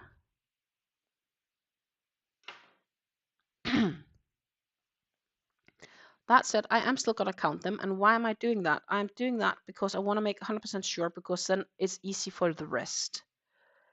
2, 4, 6, 8, 10, 12, 14, 16, 18, 20, 2, 4, 6, 8, 30, 2, 4, 6, 8, 40, 2, 4, 6, 8, 50, 2, 4, 6, 8, 60, 2, 4, 6, 8, 70, 2, 4, 6, 8, 80, 2, 4, 6, 7. Awesome! Number is matching. I did good counting without having to count every stitch while doing them. Oh my goodness, I'm proud of myself. Now we have a little bit of a deviation from all those single crochet stitches. Then over here, it's a lot of single crochet stitches to the end. So as I said, This row is extremely simple and therefore also rather quick. So 3 double crochets, and then we head to 4 singles,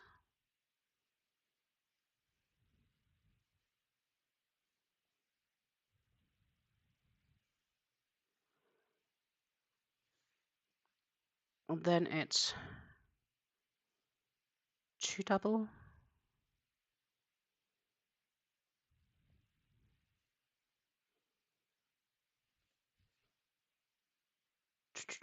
2 single,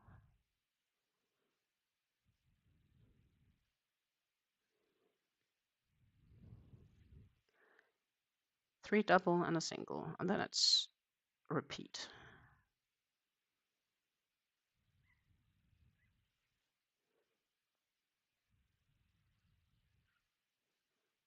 So just gonna go through this bit and I'll catch up on the chat.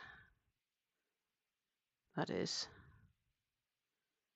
if there is anything to catch up on.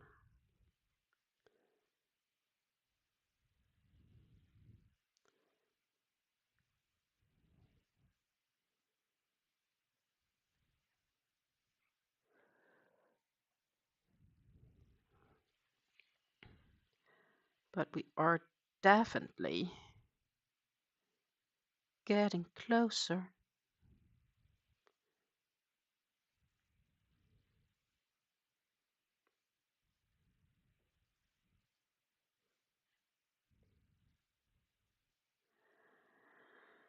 And then we need the 4.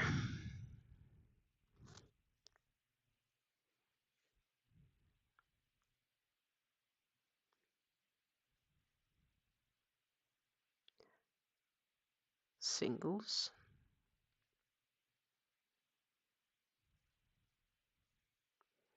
Before we do the 3 doubles. And then, my friends, it's all those single crochets again. 87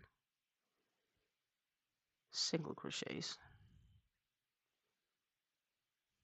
before we have a few doubles and finish this side. And I had 1 less. Cool. I know where we're headed. My goodness, that is, as I said, a lot of single crochets.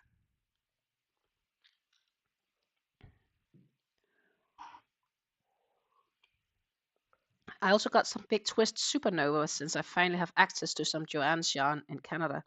But didn't Joanne close down? Or it's because Hirschner's resell them and took over the Big Twist brand. I think we talked about that a few weeks ago.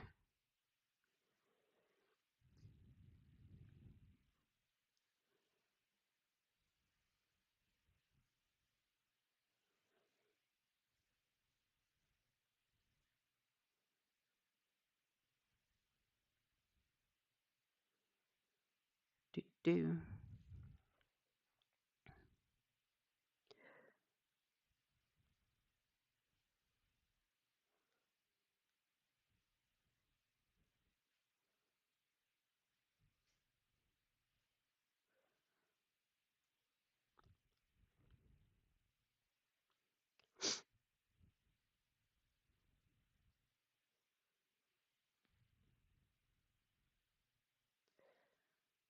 Yeah, so I have a fair amount of yarn to get stashed.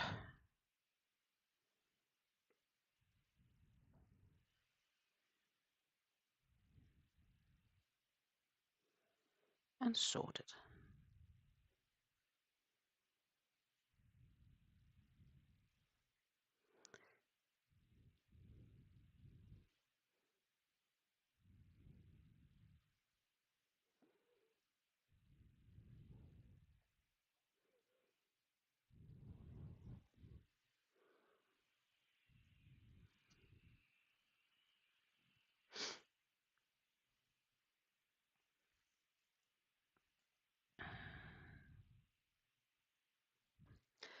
Yeah.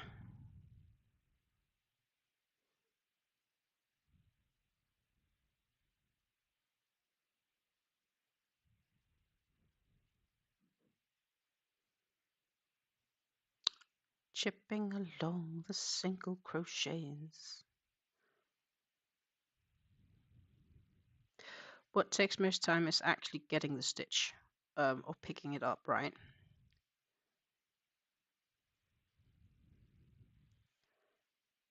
Because I need to go in between the stitches because it's a back loop only concept.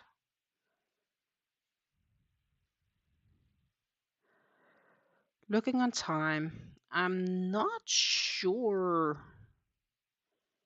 if we get to completely finish this row, but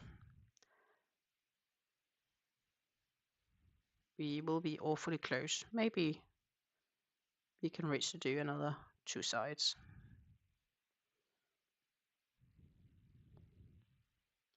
Which, by the way, is good progress because with the amount of I have left, I just need to do like a side a day, even a bit less, and I'd be able to make it. So that means that I've then, in that event, made good progress today.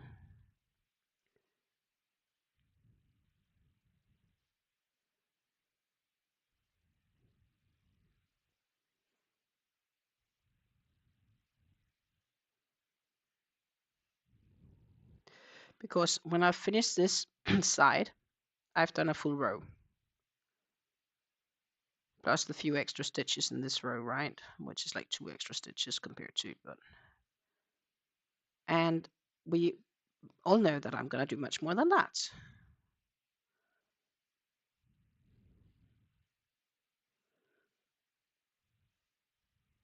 So I've been doing good today. I am definitely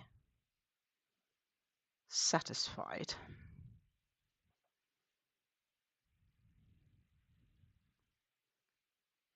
On the progress boot.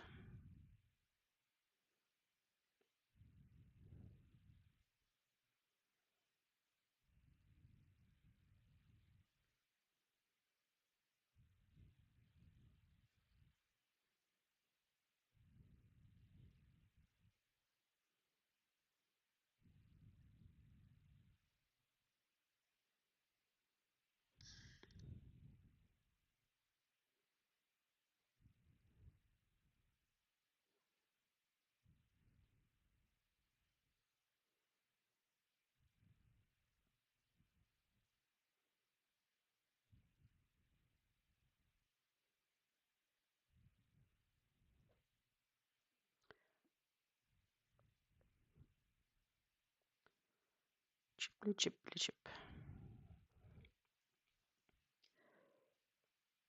We're almost there. 2 more stitches.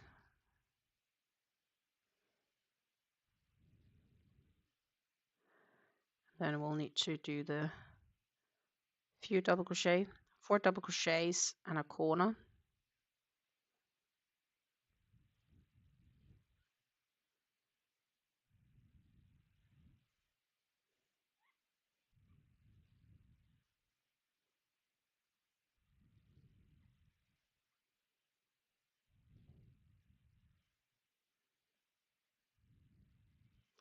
That, my friends, was the corner.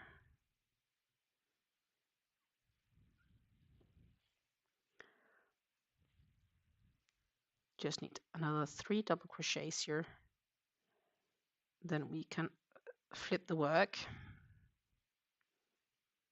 and crack on the next 87 single crochets.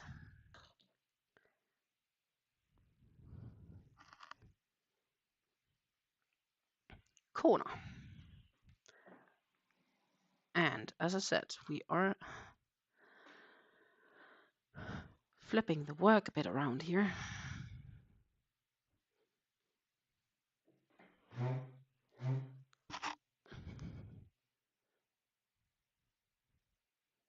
To get back working on it. And what we then should do, like what we did in the previous row, that worked really nicely on the way here because it goes quite like you go into this mode.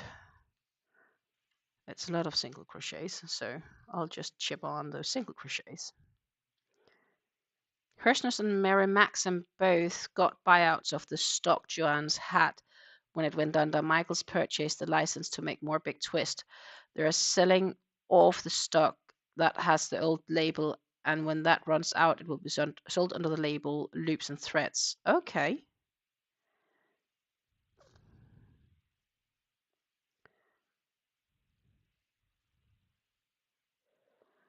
Yeah, that's always a shame when things go under and change. I also know that some yarn companies are really struggling or having a hard time now with the US tariffs.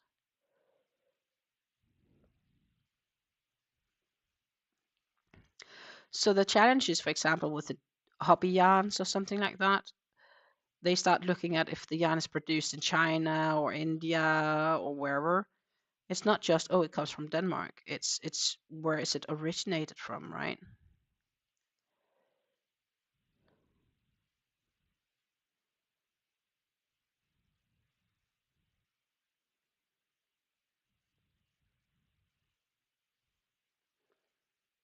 I really hope that they're gonna change those tariffs again. It's really cost a lot of people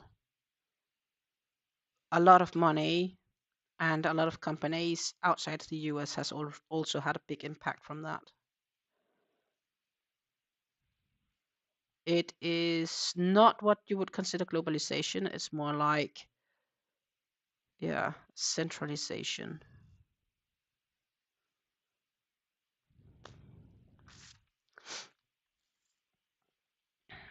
I also grabbed a couple of packs of the lace weight Millen packs, which is like Hobby Twisted Love. Okay, that's nice.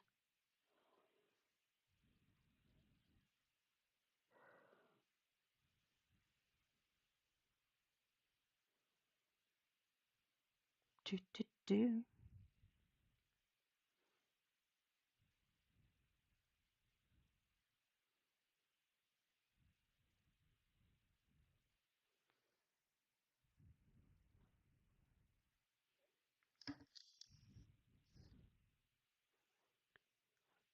And 3 balls of Premier Trinket in the color Tuck Chupate to run a double with some other Premier Dirty that I have. Okay.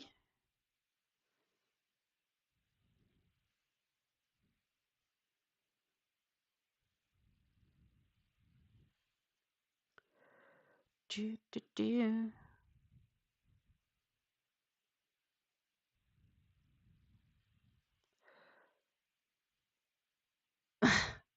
That's it's all I've ordered except that I got a free Christmas ornament. Well, it's okay to get free stuff, right?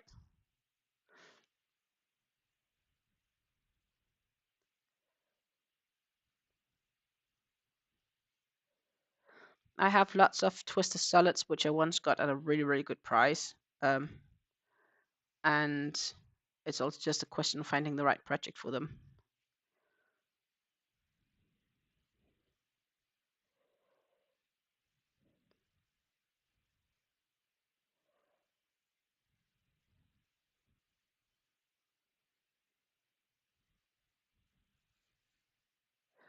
My daughter ordered 2 cotton Millen packs and 8 balls of the K plus C cotton in black. Yeah, it's like crafters cotton-ish. I've heard about the brand before, at least.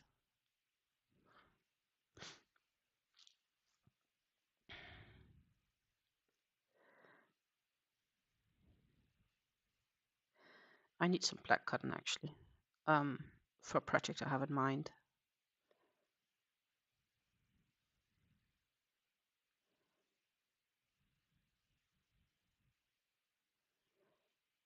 It's nicer than dishcloth cotton. Okay.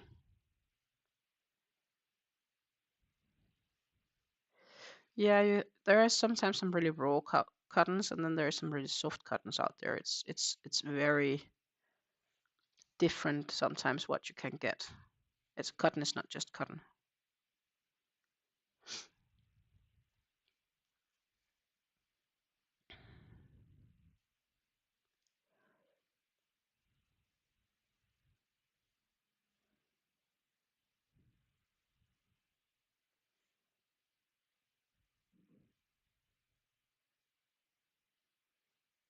I feel like shopping yarn, but I know I shouldn't. I should just shop my stash. Going through it all will, though, give me a really good satisfaction, I think. Really great feeling of this.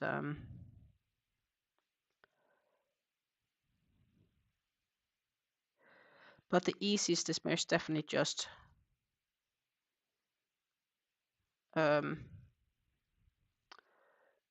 keeping track on how much I bought and how much I used.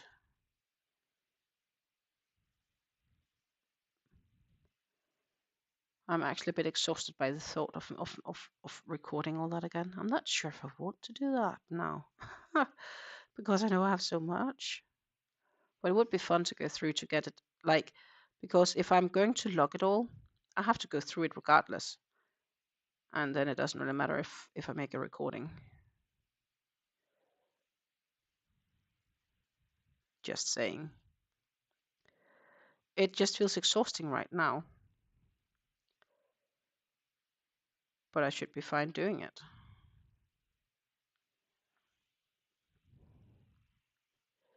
She plans on making a little social for herself with it. Oh, that sounds nice. I window shop yarn almost daily. I'm very proud of my daily self-control, except for today.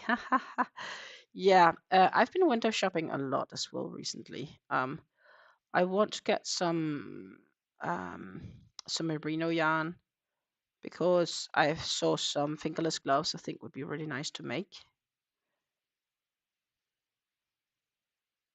And they used the merino yarn, which I'm like, yeah, that would be nice.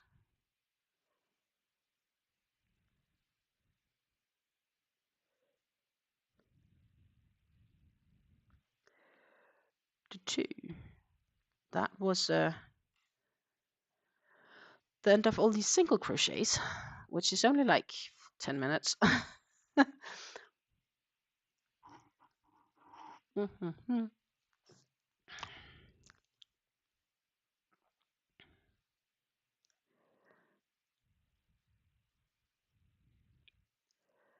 So now we are gonna finish up the middle. And we can go back into all of those single crochets.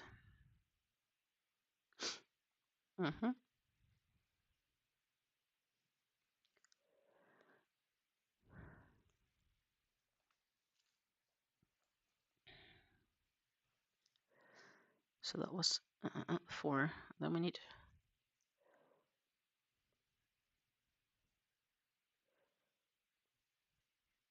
2 double,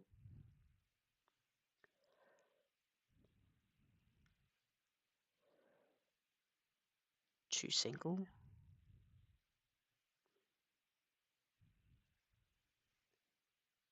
3 double,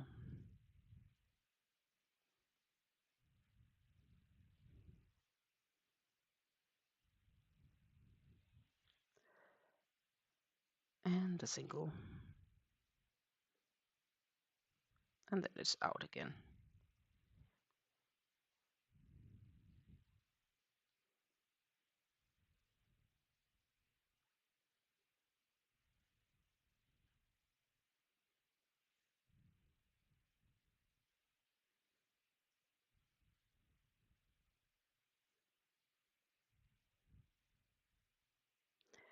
Do, do, do, do.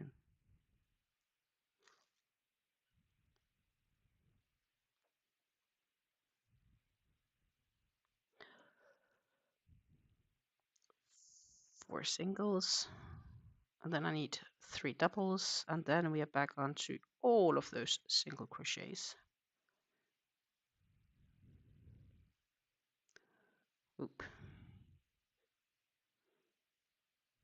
Yep, it was the right one. Just wasn't sure if I had the right stitch, but it was the right stitch I went into.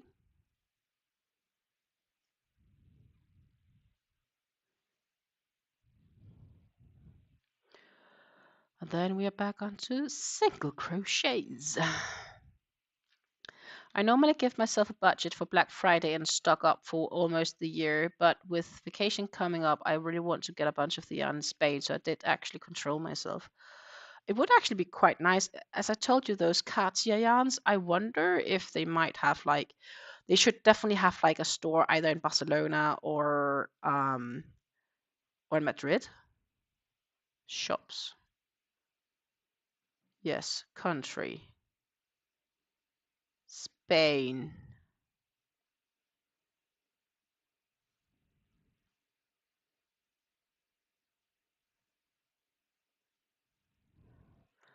Barcelona. Or you want to wait to Madrid because you start in Barcelona. That could also be.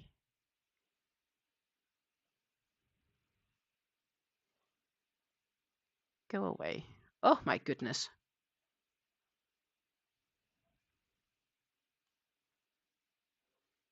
Yeah, well, they most definitely have it. So what we are going to do is, I'm just shortly popping over to this shopping screen again. And then, this, my friends, is the stores in Barcelona selling Katia yarns. And there you have the airport here. We went to an airport further north, I thought. Anyhow, so we didn't go till Prat. We have gone to another airport. But look, this is the stores in Barcelona selling Katia yarns.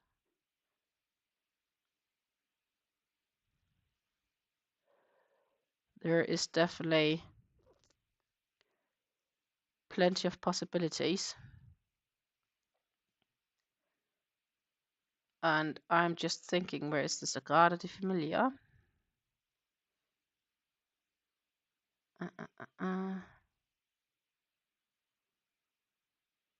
This is the Park of Gordy.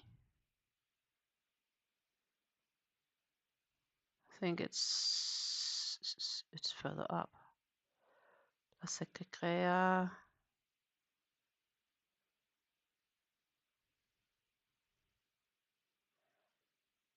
No, not that far.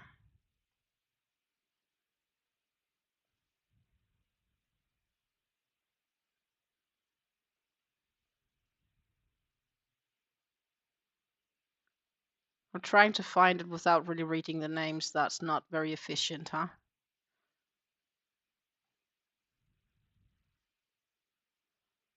Anyhow, there is plenty of options. I have the feeling that the Park of Gauti was further away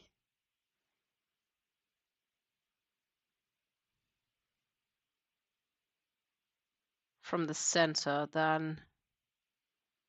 Ah, you have the Sagrada de Familia. There we have it. So look, here you have the church. So the Sagrada de Familia is right here on top. I'm trying to see if my cursor goes. And then you have the two parks on each side. And if you just follow, you have a store here selling Katia yarns. There's a yarn store almost next to the Sagrada de Familia. There you go.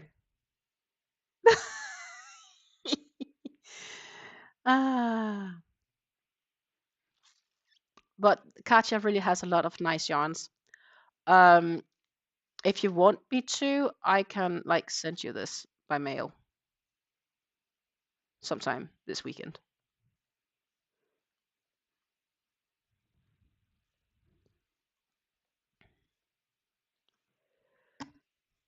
And I'm sure they also have lots of yarn stores in Madrid if you'd rather not want to shuffle the yarn all the way to Madrid, though. But Katia is it's a Spanish brand. They may get their yarns produced outside of Spain, some of it, but it is a Spanish brand. Like Scheepjes is Dutch and stuff like that, right? So they are, and they do have some really nice yarns. I have some of their, I think it's cashmere cotton or something like that, and it's so buttery soft. I do believe it's a cashmere yarn, and they both have hanks and Yeah, it's the cotton cashmere I have. I'll pop over here again. Sorry about that. This concept by Kasia, the cotton cashmere, it's a very nice and soft yarn. It's like DK weight ish, 50 grams to 155 meters. They classify it as a fine weight. They say 2 to 2.5 millimeter crochet hook. I would say a bit bigger hook though. But this is a really nice and soft yarn. I have to say the Kasia yarns aren't cheap, but they're really nice quality yarns. I've often debated on just buying from them directly, but I haven't yet. Yeah, most of Yarn Shopping Madrid. If you're there, that's the last bit you're doing, I would probably also refer to doing that.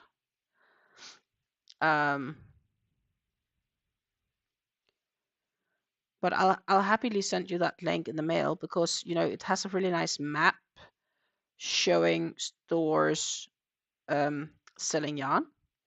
If they are further than that good stores, I can't say, but because it's not like a hobby store in the sense of, it's just whichever yarn store you can consider it being like Little Knits or whatever, all these smaller yarn stores who sells or have their brand in stock, who stocks their brand.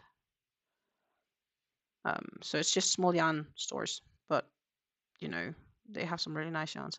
So as I said, Kasia is more like high-end quality yarns. It's not as expensive as Noro yarns or something like that, but they also have hanks that's price-wise technically similar to like Malabrigos. So it's definitely not cheap yarn either, but they have some really nice ones. And I got some of their yarns at some stage on a sale, which is why I have it. I actually even have a batch of some of their yarn, which I want to knit into a sweater at some stage when my knitting skills has improved. So that yarn is probably going to lay in my stash for the next 10 years until I start that sweater. But oh my goodness, that feels so nice. So that is what I'm going to do. At some stage, I will knit a sweater from that yarn. And it just lays in my stash waiting for me being ready to tackle it.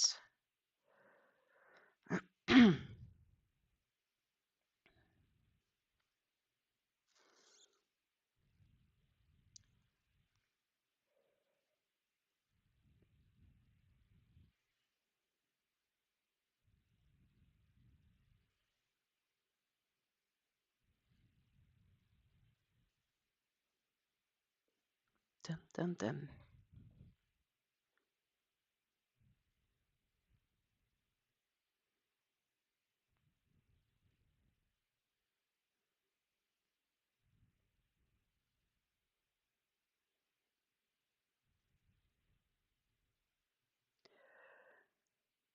Yeah.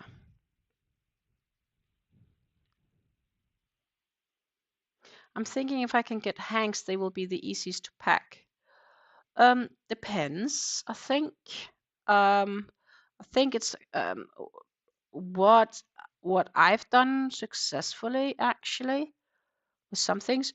Some of the yarns, if it's a bit fluffy, what you could consider is zipper bags. So you can't bring a vacuum with you, obviously, but zipper bags you can somewhat vacuum actually. If you put them all in the zipper bags and then like squeeze the air out and then zip it. And then you can maybe bring a bit extra yarn with you if you bring zipper bags with you for sort of zipper vacuuming, if that makes sense.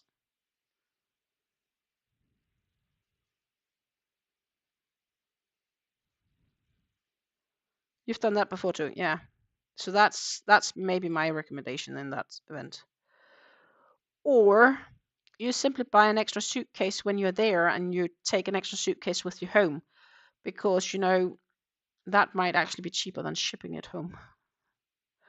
That you travel home with an extra suitcase. I've genuinely been debating like one thing is for sure is that me and my partner want to go to the States at some stage for vacation.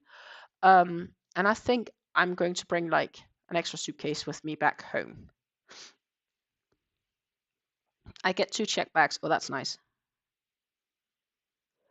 Your husband too, because he doesn't need 2, he just needs 1, right? So you can like take his extra 2 check bags, like the one of them for your yarn. Then you just need to get a suitcase, or you need to put in like a duffel bag in your suitcase, and you can pack the yarn in a duffel bag to check in back with your home.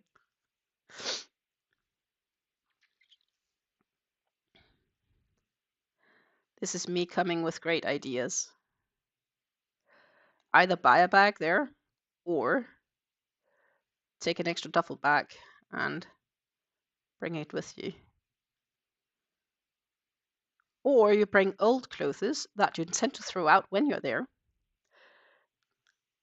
and then you don't bring it with you back home.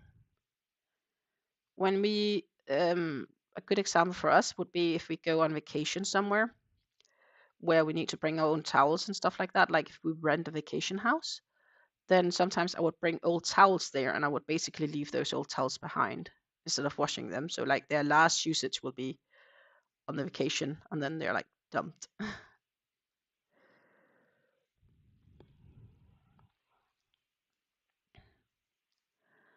Hoppy gets to hold his toothbrush and wears 2 pairs of socks on the plane.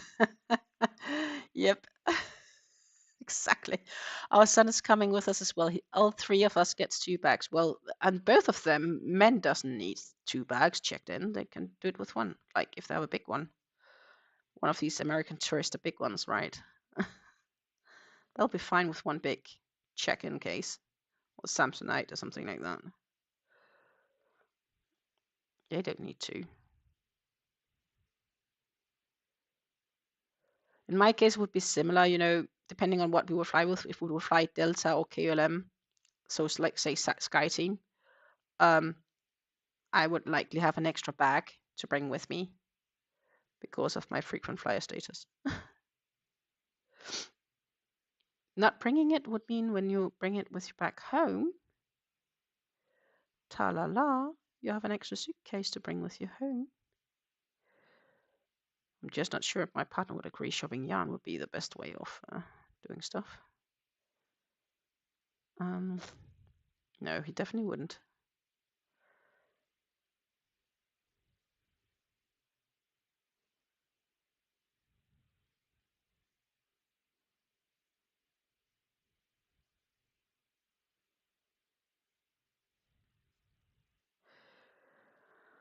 Oh my goodness, we finished this row.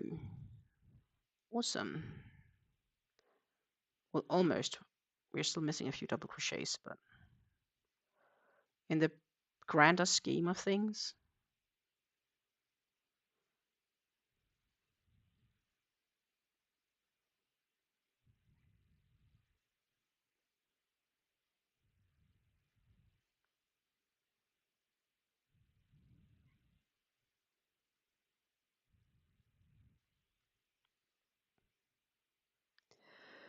Katja also does fabrics if you are into sewing.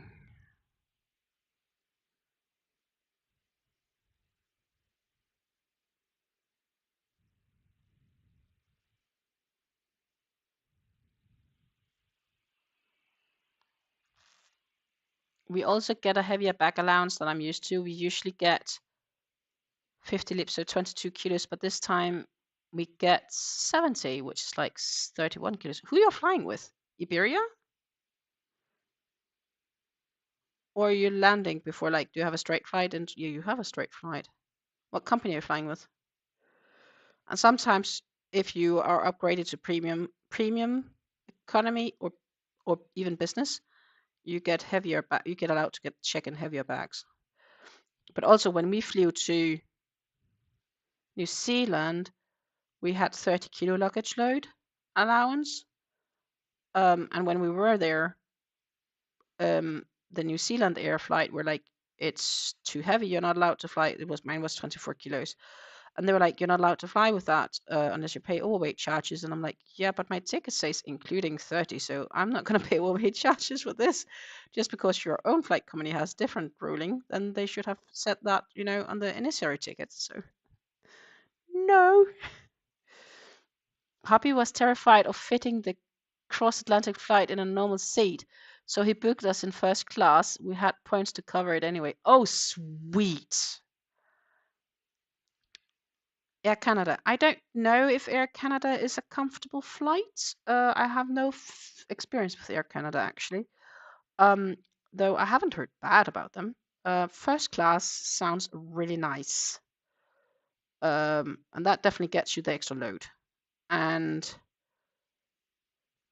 I would say it's really long flights to fly economy if you are not flying in an A380. So we did the A380 with the Emirates to New Zealand, and I have to say that was very spacious for an economy seat. And I've had really different economy experiences. Some of them are roomy and some of them aren't. But if I do remember right, your husband is rather long-legged, like he has long legs.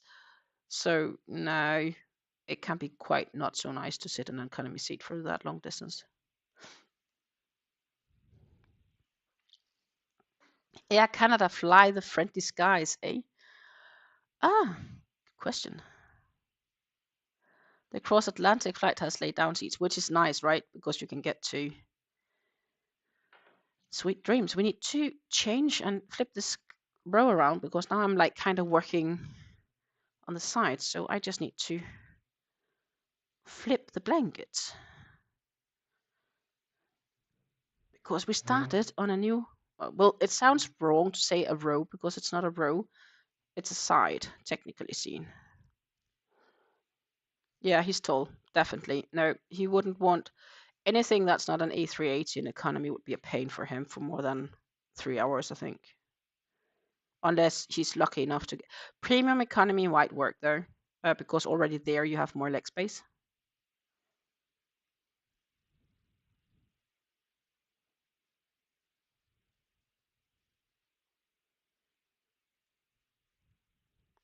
But yeah, as I said, I think the economy from Emirates and the A380s were pretty spacious. On the leg we had home from Dubai to Düsseldorf though, like the last flight we had home, so on the way there, we had A380 to Dubai, an A380 from Dubai to Auckland, and from Auckland to Dubai again an A380, and then from Dubai to Düsseldorf, we had one of those really old 777s, Boeing 777s, and that was really like crammed and not nice. That was a less nice experience for economy seats, and it was old. Like the inbuilt entertainment system was also really old. Everything was just old. It was like, okay, it's only 6 hours, we'll survive.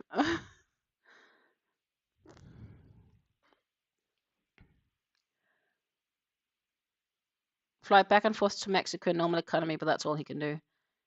His knees are usually pressed into the back seat of the front of him. Yeah.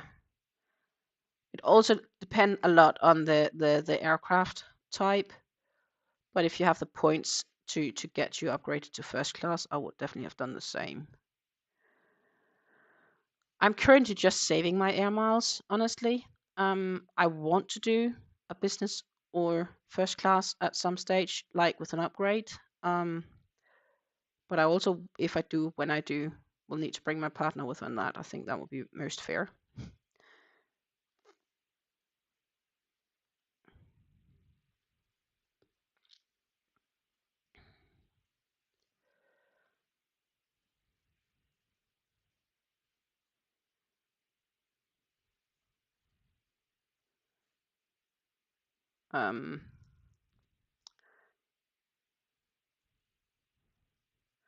Use the company points, even better. Even better. My credit card helps me rack up some miles also. But I definitely don't spend enough to have that paying for my first class travel. I would need a couple of years of spending, if not more, 10 years, decade. My goodness.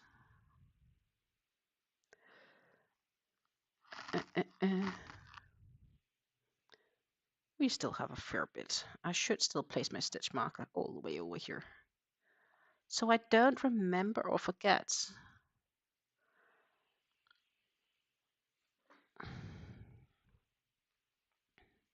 We have a really good credit card that gives us 1.8 mile per dollar. Yeah, mine only gives me a mile per, which is fair enough, by the way. I'm fine with that. And I'm not like using it an awful lot either. I'll also be completely honest about that. Plus, it's a private one. I mainly have it for my free travel insurance that comes with it. And I do use it when I can use it to pay for specific things. I do use it.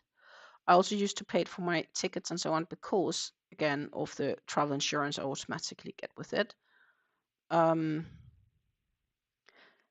And it keeps my miles alive for a longer period of time. Like it doesn't, my miles don't expire as long as I use my card monthly, which I do.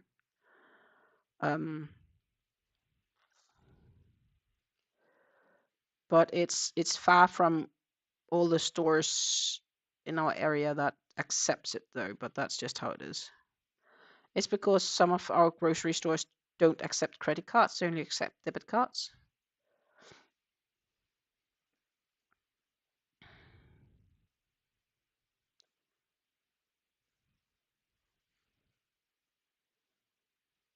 But that's just how it is.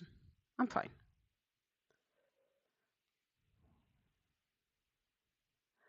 I wanted to book a hotel for a business day I had back in October, right?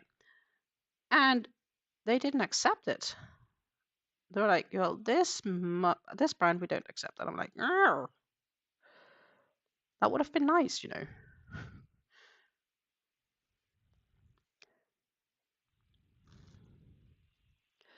He racks up points mostly by buying fuel all the year for the company. He goes through about $20,000 worth of fuel a month during peak work months. Yeah, that makes great sense. Also because there's lots of machinery that needs to get going when you are in construction, right? But that does mean that you do get the pleasure of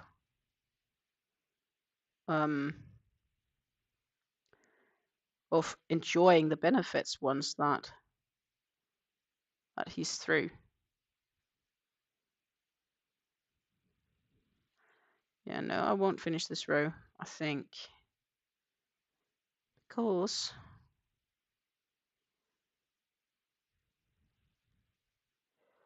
it takes slightly longer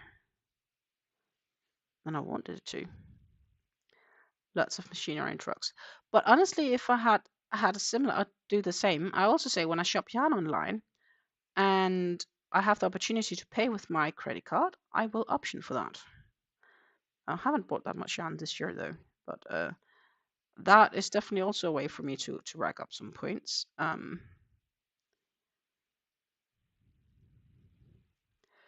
But not as efficient as using $20,000 of gas per month in the summer. My goodness.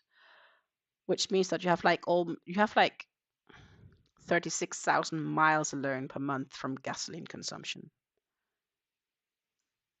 That's pretty hefty.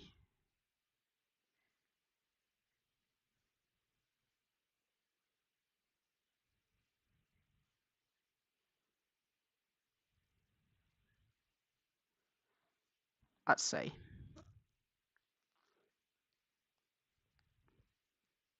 But it makes sense with the company and everything. And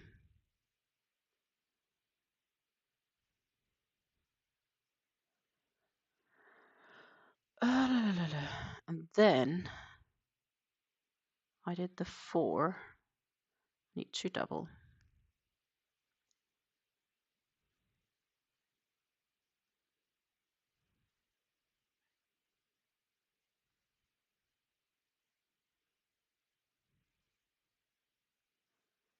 And 2 single. Then it's 3 double and a single, and we'll repeat on the other side.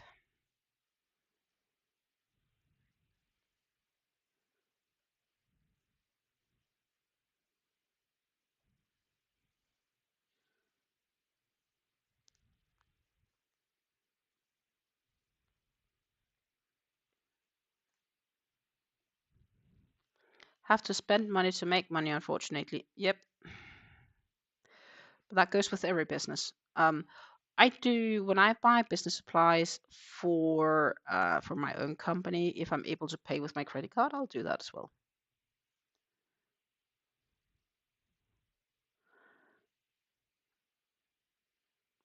I even paid with a credit card when we went to New Zealand to score the extra miles. You know, like was like I got like 8,000 miles or something like that just by paying by the credit card. I bought my wife a car as a wedding gift back in 2018. The car does not have 36,000 miles on it after 7 years, and it's our main vehicle. So you don't drive a lot, is the conclusion, I guess. And then the value probably keeps a lot better than a car that's been used to the death, so to say. Even though any car leaving the car manufacturer lot is like instantly lost value. But that's just how it is. It's not something you can do anything about. Cars are an expensive endeavor. And there are days where I wish I had one, and there are days where it's less important.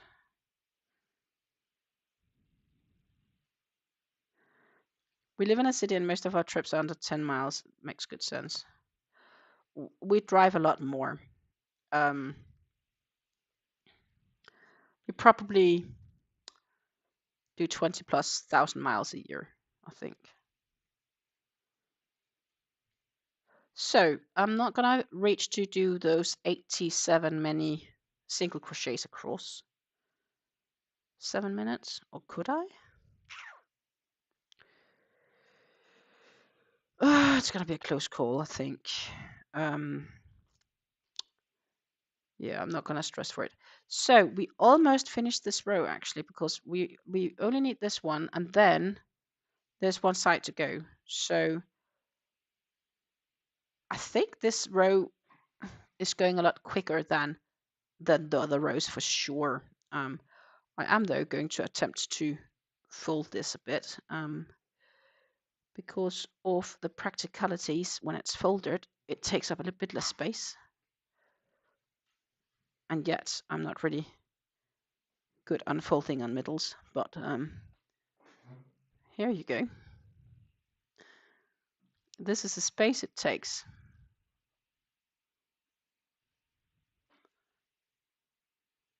When it's folded a few times. And it feels nice. It's nice acrylic going over it like this.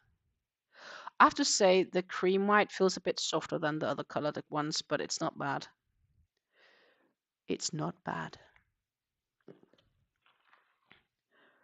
And just to compare, a beginning skein and another skein, that's like I have one row left in this.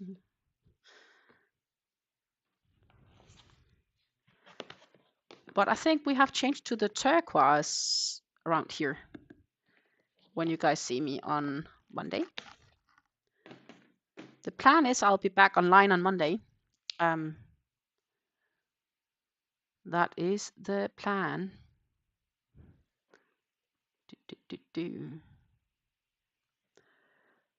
I have full intention of being back on Monday, unless I missed out something. So the plan is, of course, I'll be live on Monday and Wednesday next week, if nothing else changes. Can't be that things change. And Yarn Talk Friday next week. Then it's stress. But on Sunday, we have the first Advent video coming up. Then Monday, I'll be live. Tuesday, we'll have the summary of my yarn consumption for November. Wednesday, live. Friday, Yarn Talk. The following week I'll be in Luxembourg, so that will be limited. But we'll check out and see how it goes from here on. So I'm going to say thank you so much for watching. It was absolutely wonderful to spend some of your Friday here during the Black Friday or day after Thanksgiving with you guys. Yeah, thank you for hanging out. I had a great time. I hope you had a great time too. And take care and happy crafting. Until I see you again.